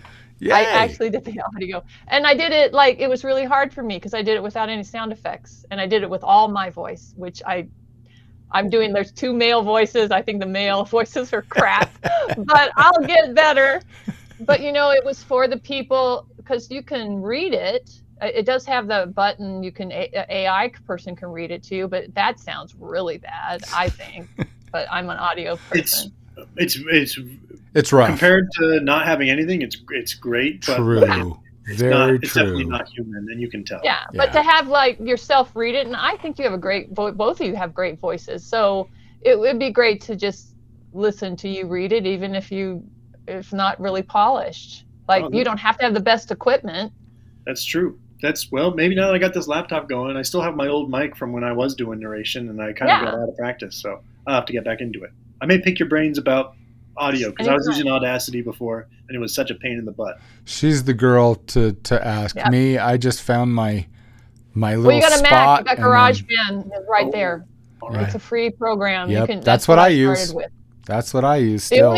GarageBand started to crash on me, but I was layering 6 layers of different sounds and stuff, and you're not going to do that when you start, so it'll be fine. Yeah. All right. Well, I'll tinker with it. See if I can get back into it. Do it. Awesome. Do it. Yeah, because I really think, and I had one buddy that big fan. I just loved it. He was always there reading, but he always was like, "Oh, I wish it was a good audio because I want to listen to it when I'm out on the farm." So I want to answer Neil's question because so I don't think I've ever been under the train. I've probably been on the train while it runs other people. Sorry, Scoop. No, I'm usually there. I'm pulling on the blowing the horn because I'm just having such a fun time. And I've had Coomer do that to me. I was one day late. He's like, "Yeah, I noticed." I'm like, "Oh darn!" He didn't say anything, but when I said something, that's why I feel such guilt. When I do it in the morning, and I'm like, it's gonna be a few hours late. I'm so sorry, but I gotta take care of my wife. And I even put in there, I know all of you are gonna say, just do it. I know I can't do this without full disclosure because I care about you and this is my ethics. I have to let you know it's going to be late. So I guess I'm telling me, not just all of you. And then I just do that. But I'm a Monday morning coffee person. So I listened to your Monday one today. I don't know when it came out. So Monday. It was Monday. It was on time. It's usually my Friday stuff, my actual fiction. But I don't hold that against you. You did not sign a contract with me. So at least from an audience point of view, I would notice Monday if I checked around 10 o'clock my time, if it wasn't there. Yeah. Because you get it, so you're way ahead of me when you get it out. Well, yeah. Well, I get up at every Monday morning. I'm up at 2 a.m. to start doing that. Every Monday. I know, it's crazy. I would feel bad for you if I didn't see it in my inbox. That's the only thing, because I know something happened to you if it's not there. But I would be okay to wait for it. So Neil, I could have it on Monday morning. It could come on Wednesday. Cool. So I can link the last question to this one of the taking off time, because last year I took off all of December, but it broke me. It broke me in several ways, because I'm a workaholic. Okay. I like working. If I'm not working, yeah. But for the very first time ever, my whole career, I took off December, because that's candy week at the beginning. Jessica knows this is when my whole house smells like sugar, because my wife's third generation candy maker. All of my daughters are fourth generation, and all this exquisite candy is being made in the house, and everyone comes together and gets to hang out with grandma and with my wife. And, all my grandkids are here. That's why I'm hiding in my office. And then I have my anniversary. So my anniversary is on the 5th of December. 5th and the 6th, actually. And then, yeah, that's a story. And then the rest of the holidays. And it's just when all of my family is coming together. And I just thought last year, I want to see if I have the ability to do it. I just want to see what happens. So I took it off. I'll be doing it differently this year, but I took it off, and it was the most emotional month I think I've had in the last 20 years, because I had unbelievable experiences, and so I had fun off the charts. And I got to hang out with my grandkids a lot, and my daughters a lot. And I got emotional with my wife. I'm like, why have I never done this before? She goes, funny, I was going to ask you the same thing. So I'm like, yeah, I'm taking off December from now on. So I'm going to do that again. However, this time, because this goes to the second part for the question for Neil, is I'm planning ahead. So I have Christmas treats that I've been working on all year. So you guys will get a crazy publishing schedule that's already set. So yeah, so I will be able to. Hey, you haven't done what you're supposed to do for me yet, have you? I know. No. You got to do that. I know. I'm going to. No. I knew this was going to come up tonight. I'm going to. The thing is my priority right now, I have to finish this project for Kindlepreneur, for this thing.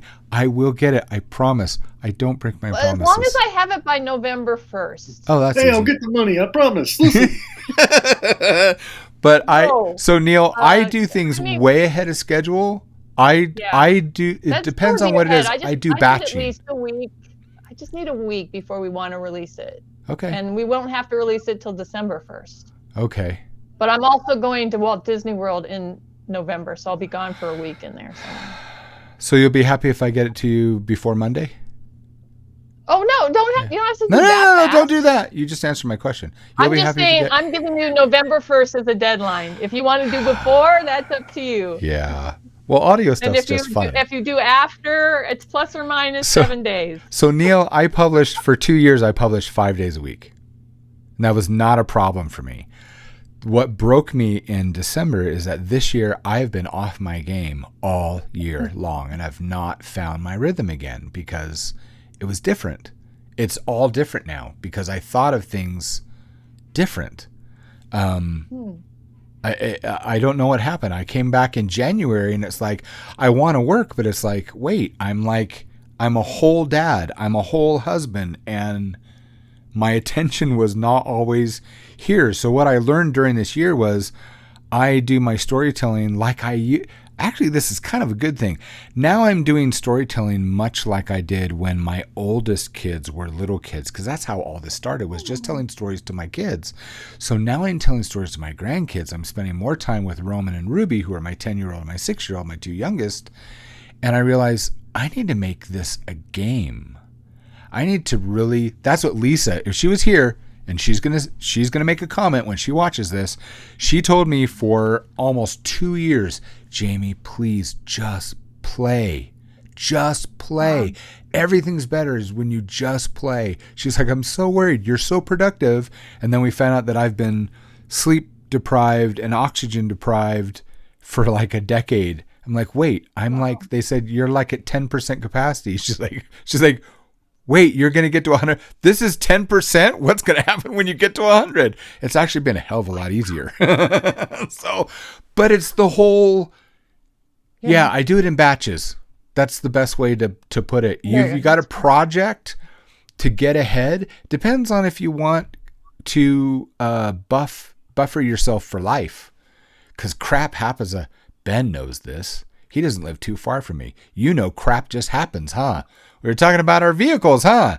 My van goes out. His truck went out. Ben, the one that helped you on that? Yeah. No, Ben didn't help me on it. That was Craig. I wish Craig had showed up here.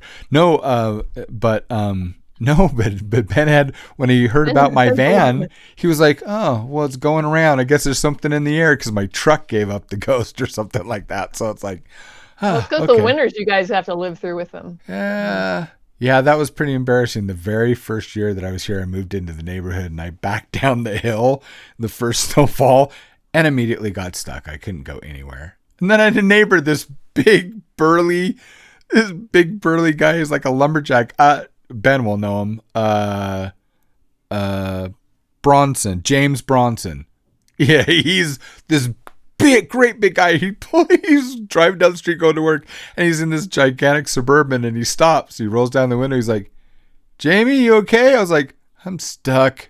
I'm like, so not that guy. That's what I'm so frustrated about. I'm just not that. I'm not the handyman. I'm not the auto guy.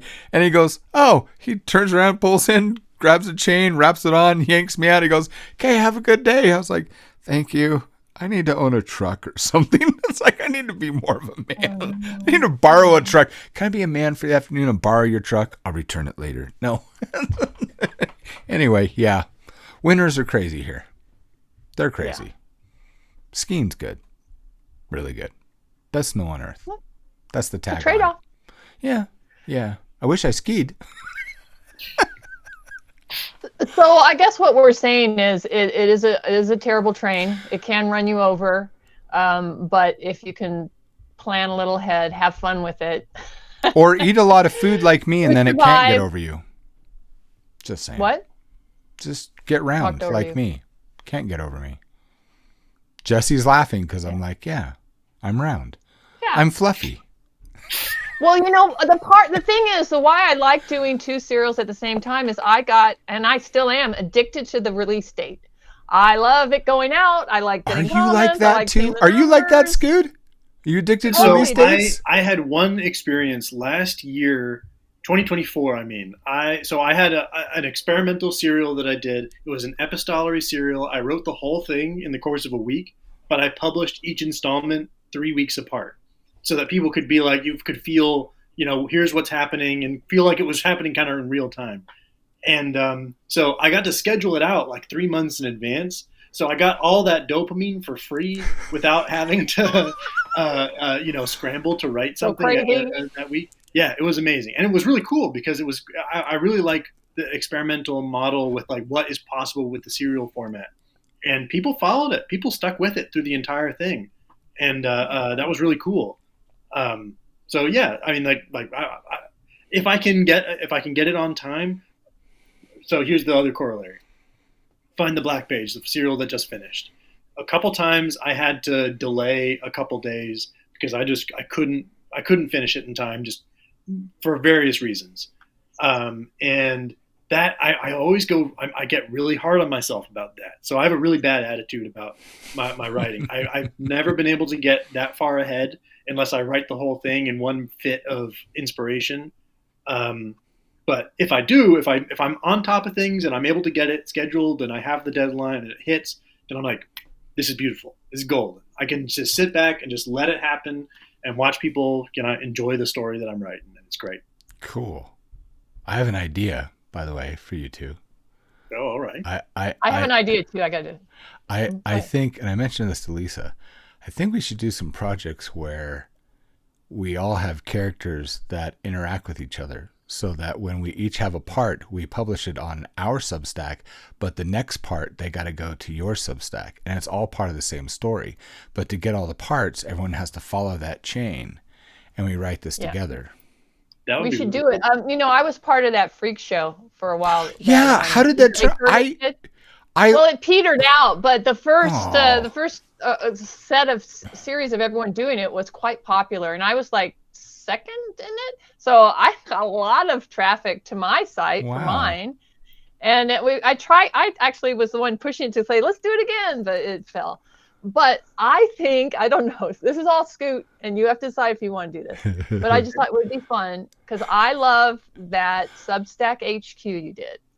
And I could see you writing another one and having your character walk down the hall and open doors, and we could write whatever's in that door. It would Wait. Describe. I don't know what that is. You got to explain. I don't understand. Gosh, you've got to read it. I do. I want to put a link in there for all of us to read, because I'll dig it up.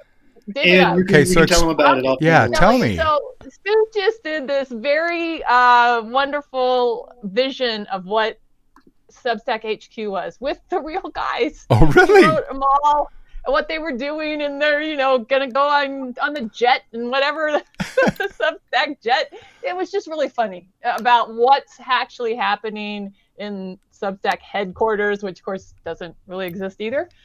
So not how he made it, but it was just this wonderful. I think it was. It had to be well loved by them too, because it was nice. I was told that it got circulated around the company Slack channel. Oh, really? That's awesome. So I just thought you should write it. It could be serialized with other writers if your version, the guy's walking down the hall and at the end, or open some doors along the way, and then you're like, go here and see what that person writes, what's inside there. That I don't know what the inside the HQ. I would sign up in a heartbeat to have links within to continue the story. That's popping my brain right now. Oh, good. Didn't that happen the last time we had these conversations? I was gonna send you a chat about it, and I'm like, that's Scoot's thing. Here I am. I got my own world, but I'm like, it's so good. I want to be a part of something that's so good. No, that's fantastic. Okay. So if you want to do it. Well, it's funny because with Lisa, think about it. What I was talking. If you don't want to do it, that's okay too. You know how. Go ahead, Gene. Sorry. I was just gonna say with Lisa, you know how she did that series on AI, and she's got her little AI character that she's made. It was Ariel or I can't remember. Something like that. Ariel, it's an A. Ariel. Anyway, her. I said, you know what? I said, I know that I don't know know a whole lot about AI. Says, but I'd really, really be interested in what if we did a back and forth, a discussion, a standoff. I said, what if we did AI versus fiction? And she's like, well, what do you mean? I says, well, one of my main characters, and I've talked about, I refer to him as if he's alive, and I have for as long as I've been writing Wanted Hero, as Hoban Luckyfeller, a gnome. He's a historian, and he's like my other personality, right? And I thought, well, what if Hoban went against your AI? What if we started an argument and let him go back and forth? So you publish yours on yours, but the replies, we just go back and forth and link to each other. And she's like, I like that idea. I was like, yeah, you should do it. And I'm like, bring it, lady. Let's do this. So it'll be fiction versus AI.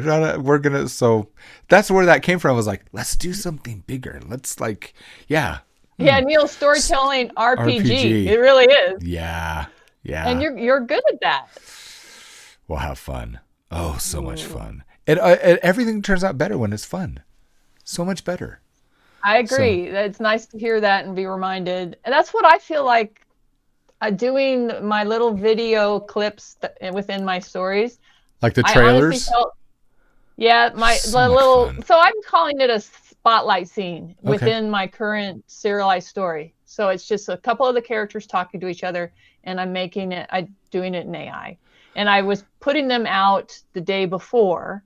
This time I put it out on Sunday because I got it done. The week before, I didn't get it done in time, so I had to put it out on Tuesday, so I didn't put the serial out till Wednesday, so I felt really bad. But I'd stayed up till 5 a.m. trying to get it all done, and I'm like, I can't, I got to go to bed. It wrecked me for like 2 days. And I think a lot of people were disappointed because I asked, I'm like, is it okay that I did this? And I got a lot of messages back that were very positive and nice, but the answer was the serial comes before, the installment comes before all these fun little things you're doing. Yep. Which made me realize the fun little things I'm doing are just because I like them.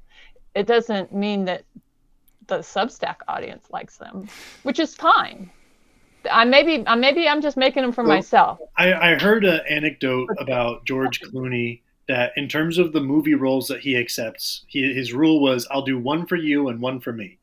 And I really like that as far as like writing stories and thinking about like, all right, which ones are the fan favorites that the audience really likes, but which ones are the ones that I'm passionate about that I want to write?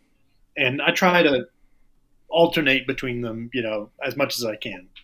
Well, I think the story I'm writing people like, but it's the other things I'm doing to promote it aren't really for Substack. And I don't think my Substack reader is sort of older than actually probably the audience for what I'm writing.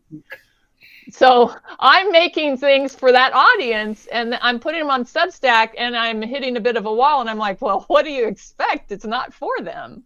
They just want to read. So you got to find your fun. I don't have to share it all with you guys with Substack, exactly. Right? Yeah, I can go put it where it belongs on TikTok. Yeah. I'm not even allowed. But you're right. But it's fun, and I thank you because that reminded me that it is fun. That's why I want to keep doing it. It's fun. It makes it fun. Yeah. I'm curious. And there it is. There's another gatekeeper that I ran across. My adoring fans. They were telling me they didn't care about that as much as I cared about it. And it's totally legit that they said that. And I asked them too. So I wanted that honest advice. So the thing is, I can take that advice and I can still have my fun. I just know it shouldn't be a priority to share that with them.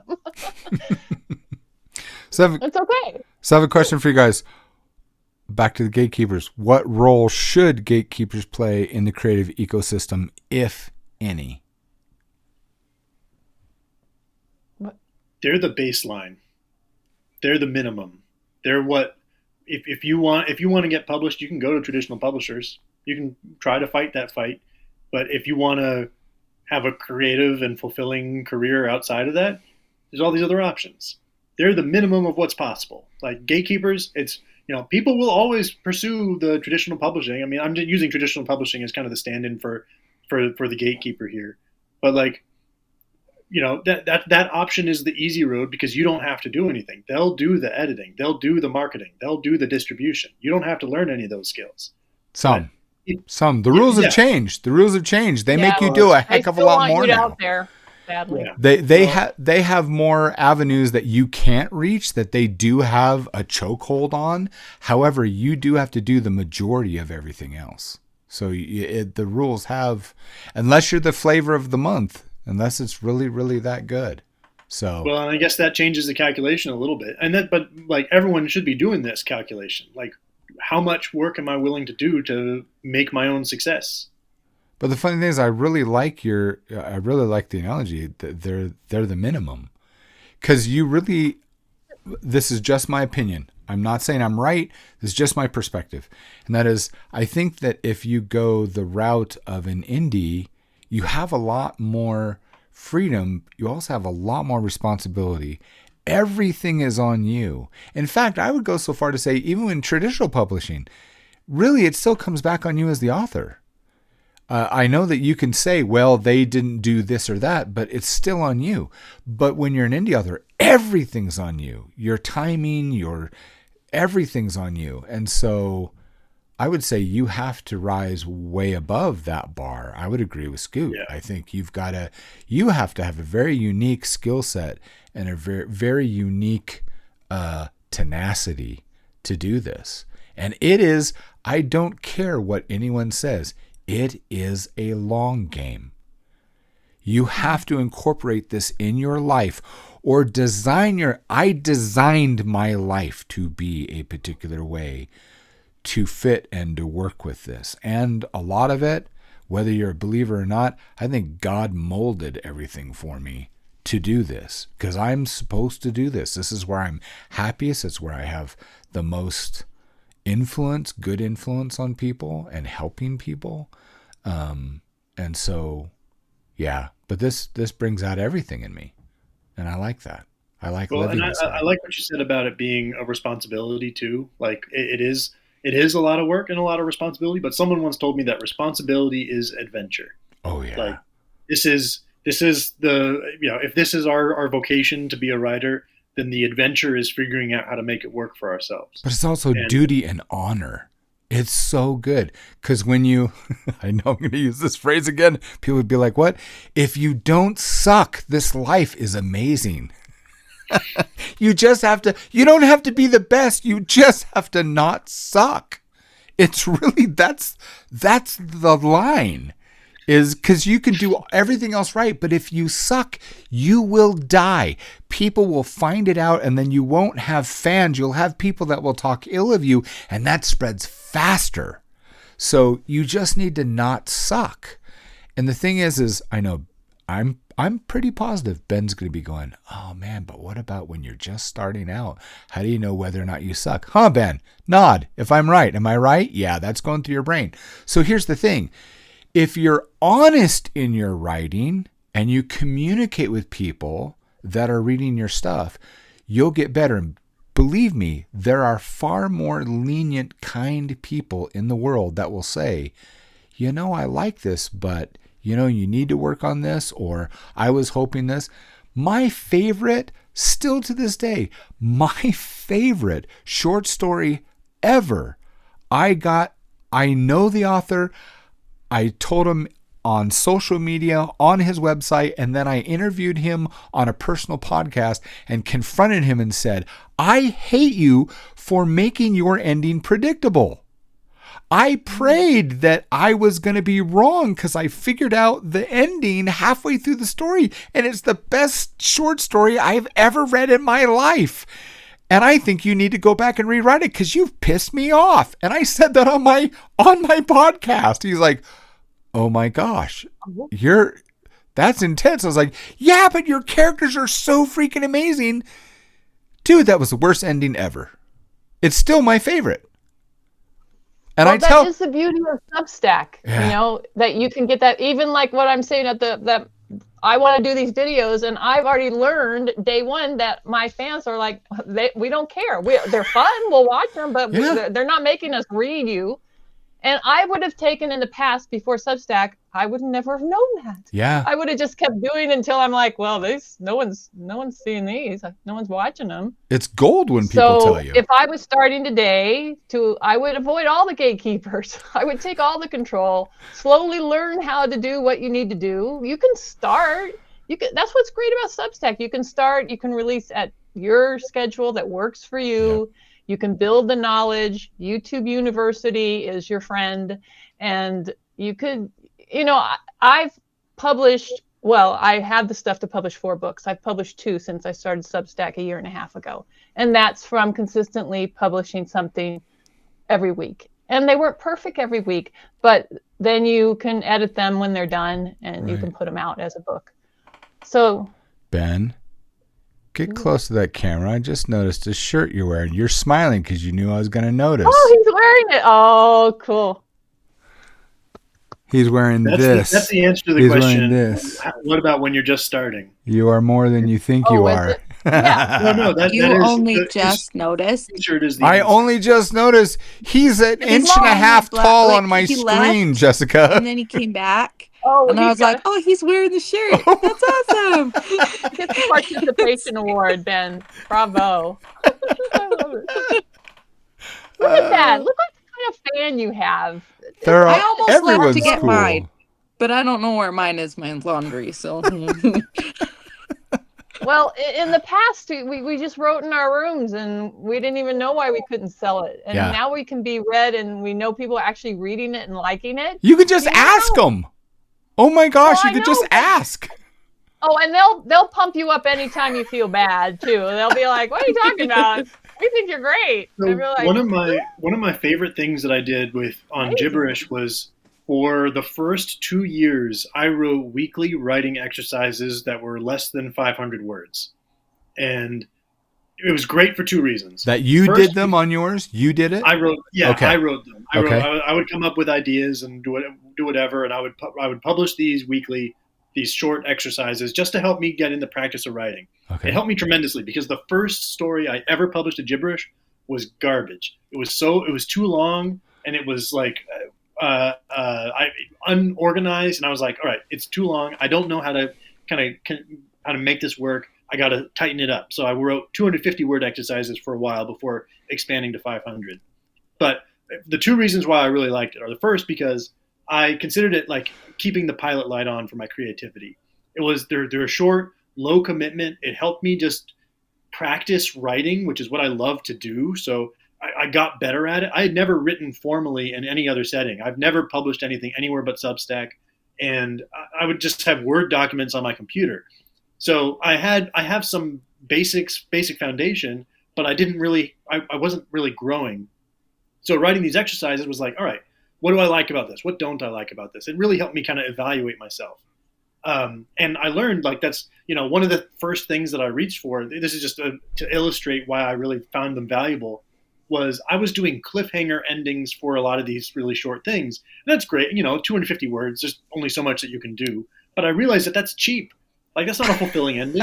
Like, that's not what I want in my stories. And when I do longer stories, Really? cliffhangers are easy. I want fulfillment. I want people to have an emotional punch. And so when I started writing longer stories, I was like, okay, how am I going to do this in a way that actually has that punch? It's harder you can't really do that in 250 words. That was like a crutch by necessity. But like, I knew going into it, I was like, I want a different structure for my stories, and I want to do something differently. I wouldn't have learned that, or it would have taken me longer to learn that without doing the 250 word or 500 word little exercises. So for people just starting out, I would always encourage people to try doing a short writing practice, something just they say with any skill that you learn, it's 10,000 hours or whatever. By the time you get to 10,000 hours, you're an expert. When you've done 10,000 50 word even writing exercises, you start to learn things. You start learning about yourself. You start learning about storytelling, what the structure is, and what kind of things and themes and all of this stuff that you have innate preference for. So all of that stuff just to say that, like, there's 1,000 different ways to skin a cat, especially when you're writing. But like, writing exercises are something that I really swear by and I really found valuable. So do those. Amen to that. Perfect. I agree. Not much we can add on to that. Art. Yeah, give yourself permission to write There crap. you go. Yeah. That's awesome. 250 words or less. That's a great place to start. Yeah. Okay. Gosh, we've done 2 hours. Whoa, that's long. It went fast. See what happens when Scoot and I get in the room. Neil, Ben, and Jesse get an award for staying. Well, do any of you Other have people have any questions left? Neil is typing. Da-na-na-na-na. Multitasking. You said, did Salvador Dali paint for someone else? I don't know. He painted for his That anteater. His aunt? His anteater. Oh. I haven't studied Dali. No, he had like he would walk around with a pet anteater on a leash. Well, we answered all 5 questions. That was awesome. Neil, multitasking. I believe in it. I call it juggling. I don't juggle. Yeah, I don't juggle. No. Oh, just response who you create for. Well. Yeah, he was probably Dali made art for Dali, and who do we write for and all of that. That was a good point. Yes, it's If we're not true. happy with our writing, then you weren't really asking a question. Yeah. I agree. It was a very good point, Neil. I'm sorry I'm slow in the update. If we're not doing it for ourselves, well, that's what it goes back to what you were saying, Jamie. I would do this even if I didn't. Well, I was doing this when I didn't have Substack, but I would do it just for myself because that's the gift we were given. So what am I going to do with it? Stop people on the street and go, "Let me tell you a story." I should try that. Gather around, kids. I should try Yeah, that. that could be fun. But that's exactly what I do. I do. That's what Oh, you I do? do. No. Sir, Oh, this is a Wendy's. I write for my kids, and now I write for my grandkids. So, yeah. So if it isn't anyone else, I have a growing fan base anyway. Yeah. Building 'em. Yeah. I love it. I absolutely love it. So, good. This was very satisfying. This was very... I You love don't this, think you're guys. a cheater. You're a cheater because you're growing your fan base. One child at a time. There we go. Yeah. People are like, why did you have Just so many helping. kids? I'm Yeah. trying to start my own country. Wow. Duh. Yeah. Cheater. Yeah. FT. Who's FT? Hello. Financial Times. Hello. Oh, there you go. There you go. Yeah. Someone called me on my book cover the other day. They went, wait, Hoban, because I publish books under Hoban as well as the author. And he's #1 New York YOKE Times bestselling author. And they're like, wait. It's not New York Times. I said, whoever said it was New York Times. And if you look up newyorktimes.com, it's mine. So anyway, yeah. It's, when people ask me, why do you do things like, gnomes are my kids, my grandkids. Gnomes aren't real, Dad. Really? Prove it. I'm done. The conversation's done. Prove it. So, people are like, well, you don't really, I know it's called Life of Fiction. Get with the program, folks. Yeah. I tell stories. I've always, So let's my decide the gatekeepers aren't real. We can't prove it. Come on. That's true. Can you make that graphic explode? We should do one. I wonder if we should take these conversations and then make an infographic on it. That'd be fun. Oh, you could. Yeah. This one you're going to have to go through a lot. But I do thank you for bringing us all together. Hiram. Now, here's the thing. Is this Hiram from today or is this Hiram from Montana? You got me. Yeah. Because I don't know. Is this the Hiram that I talked to about my book today at jiu-jitsu? Or is it Hiram, my truck driver that wants me to do more audiobooks? So. This is Jiu-Jitsu Hiram, if you can hear me. Oh, there you go. I can. Oh, good. Hello, Hiram. So we're just finishing up. You've missed, and we went 2 hours, dude. I know. I'm sorry I missed it. Getting kids to bed and There you go. That's life. helping out the wife. You gotta explain to your kids that you've got something else on the calendar. I would love to do that, but my littlest one, she's not even in jiu-jitsu, but she pulls. She's like one of those ninjas that wraps her legs around your neck and makes you do 3 flips in the air before making you land on the ground in pain. So. Well, thank you guys for doing this. And so, since we usually do this at the end of sessions, so what should we talk about next time? I know, Anne, you can't be here next time because it's your husband's birthday. Yeah, so I it's really not up think to we me. should throw a surprise birthday party. Bring him anyway. Well, Scoot will make if the you go cake. this late- if you go this late next time, I'll pop in when we get back from Oh, dinner. there you go. There you go. I'll check if you're still here. We'll figure it out. I'm gonna just for the record, I have a setup so we can do 3, 4, 5, 6, or 7 people at a time. Groovy. I'm so gonna get more people. I think the in whole here. audience should sit on the stage with us. Right, As so, long as they can contribute experiences. So Jamie, Yes. I got to give you a feather in your cap. What's It that? is officially after midnight in Eastern time, so this podcast took 2 days to record. That's awesome. That's so awesome. Okay, so are we agreed that you are gonna consider doing the Substack? The HQ collab kind Yeah. of thing. I'm think about 100%. So I've got an idea. We're gonna make something happen. This is good. I've noticed Anne's her superpower. If you notice, this all came about because of Anne, by the way. All this. It did? Oh, Awesome. yeah, it did. Thank you, it did. Anne. It did. Well, you're welcome. I'll take credit, but I think Jamie. No, was the force. 2x2. That's I'm an idea person. you are an idea person. So, and I'm a fulfillment person. So that's a good There you thing. go. We just I need like to hang that. out together. So you We think do of each other. something, I'll make sure everyone gets it, and we'll go from there. So I've thrown we'll- something over I to just Scoot. go up We'll and sit in the see. chair. so let's. Oh yeah. Oh, There now you you're go. doing it. All right. So what should we talk about next time? What should be the subject? You got that massive list somewhere. I Pull do. something out of that. I do. Huh. Don't sound so down. No, I'm not sounding down. It's just we talked about some really good things tonight. I'd like to provide something. You know what? No, still the things got that weeks. no, the thing I will. I'll pull something from that list because I think the things that I really want to talk about, I want to talk about in our own environment. Yeah, I have a plan for that. So I'm going to leave it at that. I'm trying to develop the habit of not saying what I'm going to do and commit myself and instead say, this is what I have done, come play. So yeah, I have ideas. So I'm not going to tell.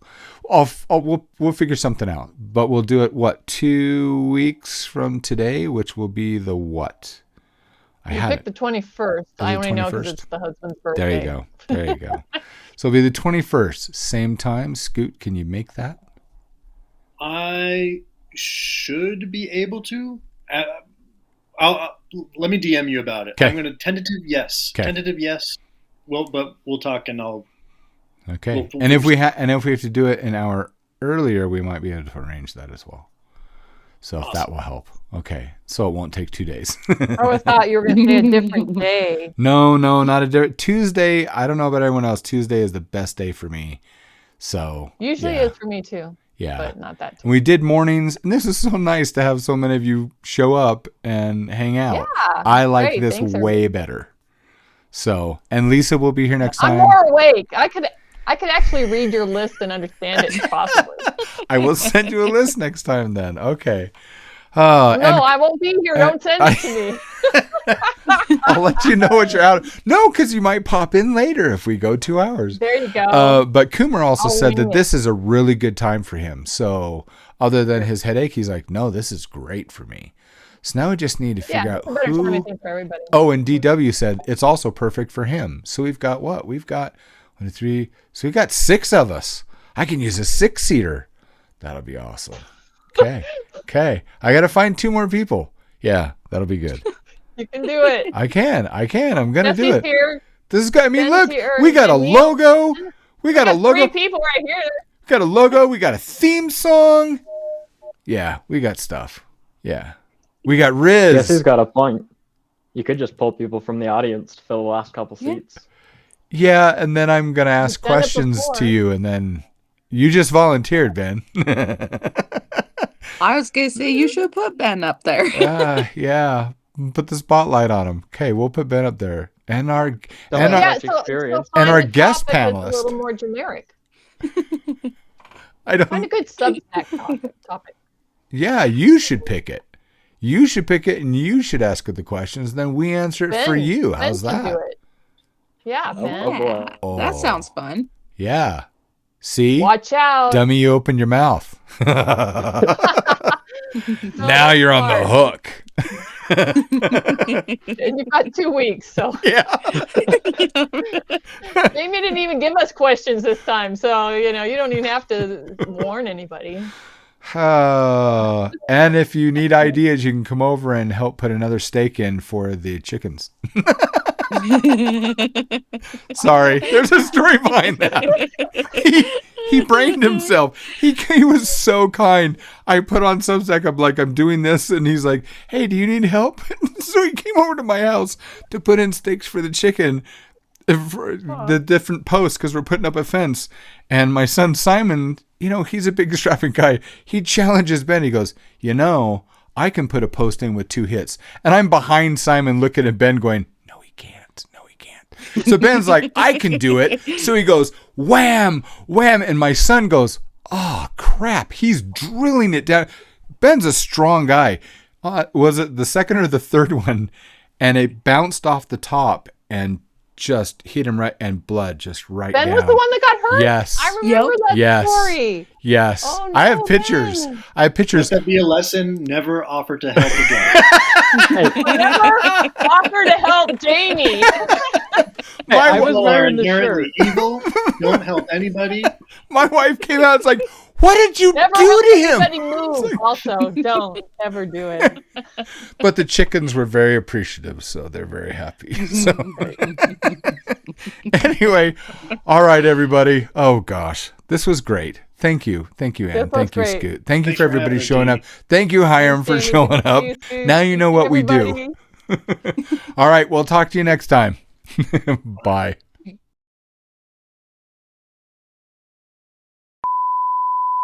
We always do it, in the morning when everyone's at work. So I was like, oh, I wonder Yeah, if this is Scoot could perfect. do nighttime. I can definitely do nighttime easier than the day. So Well, this works fine for me. Yeah, good. Good. Perfect. Oh, let's see. We're at 7:53. We'll chat. I want to start on time tonight. That would be nice. Woo-hoo. So you still have some pre-stuff. You just don't have half hour of it. That's true. That one day, you and Jesse showed up really like a half hour. But well, she showed up an hour. She showed up a whole hour. She's here. Or For two. some reason, it's not registering, but she's actually here. I think let's check the chat. She's hiding. Let's see. You're excited about today's topic. Jesse, are you still here? I know that she's trying to get my grandkids to go to sleep so she can. Oh God, that time. Let's see. I The think I got eternal 2 minutes struggle. light. You know what? Tell the grandkids to listen. They got to know about gatekeepers. No. No. Lisa, I think Lisa's 4. Is she 4 or is she 3, Jessica? Anyway, wow. Yeah. I have these really nice heavy duty toilets in my house, and I came home and I go into the bathroom and it shattered. It's like broken. The top is like broken. I'm like, why is the lid of my toilet down behind the toilet and smashed on the floor? And I come out, I'm like, what happened? And everyone's like, oh, it was Lisa. I'm like, how did she break a toilet? How could she lift that thing off? Anyway. She's multi-classing in barbarian. Oh, they're so, wow. Yeah. I love all my grandkids, but I get what my dad said. My dad used to tell me, he says, I can't have nice stuff. And I said, what do you mean you can't have nice stuff? He says, because of my grandkids, they break everything. I was like, that's not cool, Dad. That's not true. Yeah, so now I'm a grandfather with 32 grandkids, and I called up my dad. I was like, I'm really sorry. Why? Yeah, I can't have nice stuff either. He's like, ha! Yeah. Okay. Yeah, I get it. It's those experience things, Absolutely. Well, I'll tell you what, Ben, here's what we're going to do. I'm scrolling down. I'm going to, with the attendees, I'm going to do this. And let's see, we're going to let everyone have their mics. I'm just going to do that. I might have to refresh. Let me try refreshing. I hate that I have to refresh, and I'm the one in charge, so hold on. It's going to boot you guys out, and you'll come right back. Welcome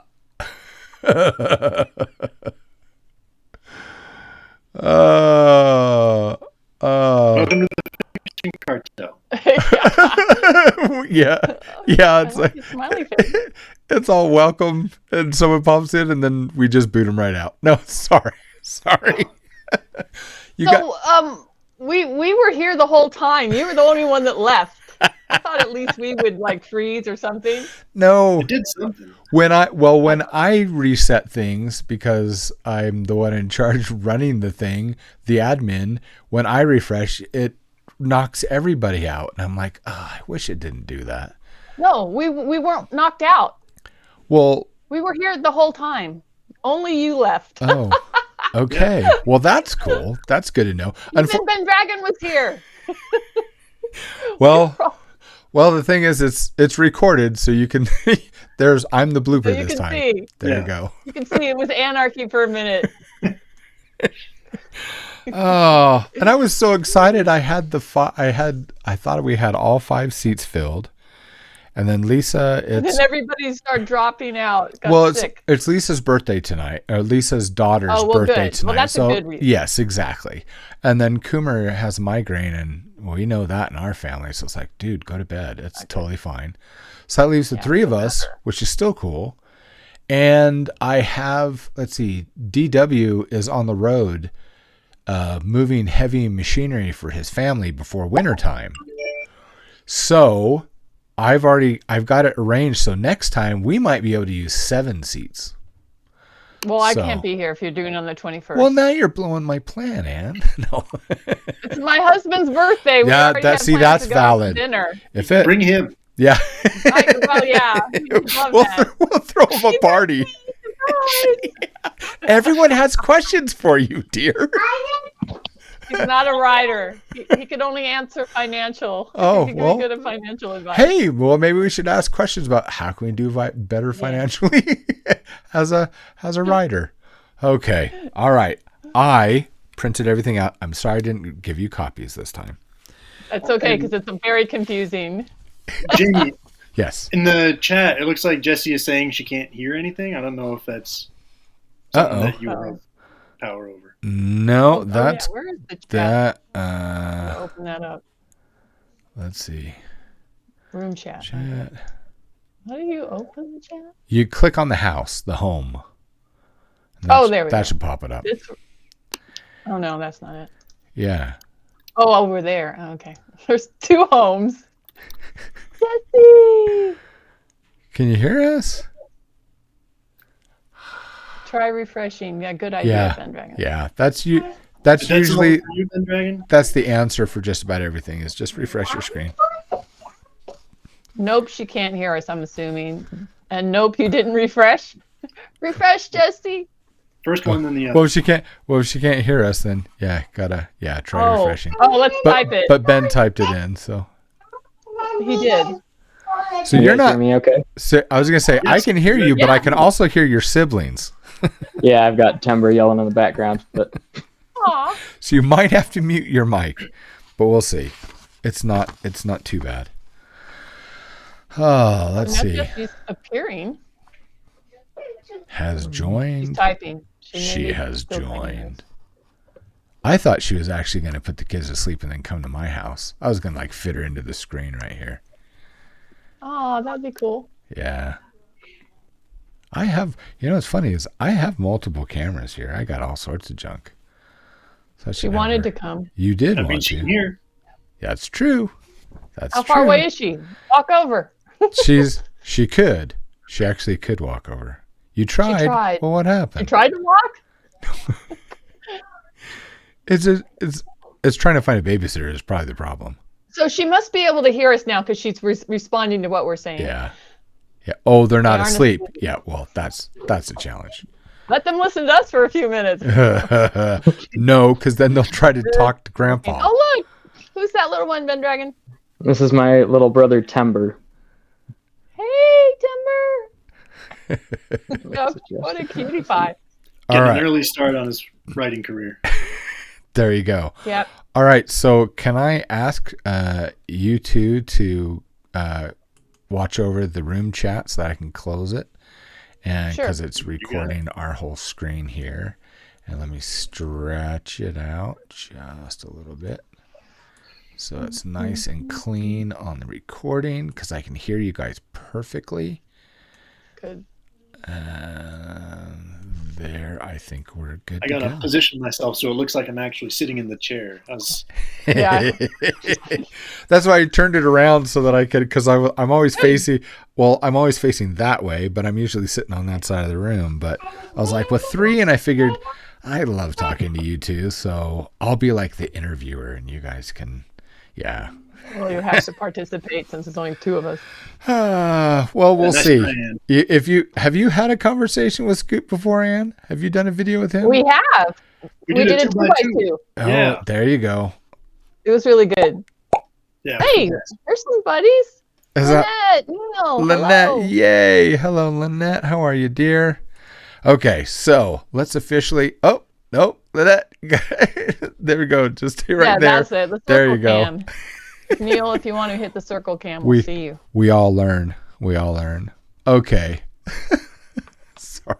I don't know how Jessie does hers upside down. Hi, Jessie. Yeah, It's from Australia. why? Yeah, exactly. Toilets go backwards. What? How? Why are you always upside down, hun? Do you know? Evening, Neil. No idea. She defies gravity. Hello, Neil. Yeah, that's hard on my eyes. But Uh, I can't do Sit it. down. sorry, I keep. You're upside down. How? On mine, I'm right side up. Well, then get Oh. upside down on yours and let's see what it does for us.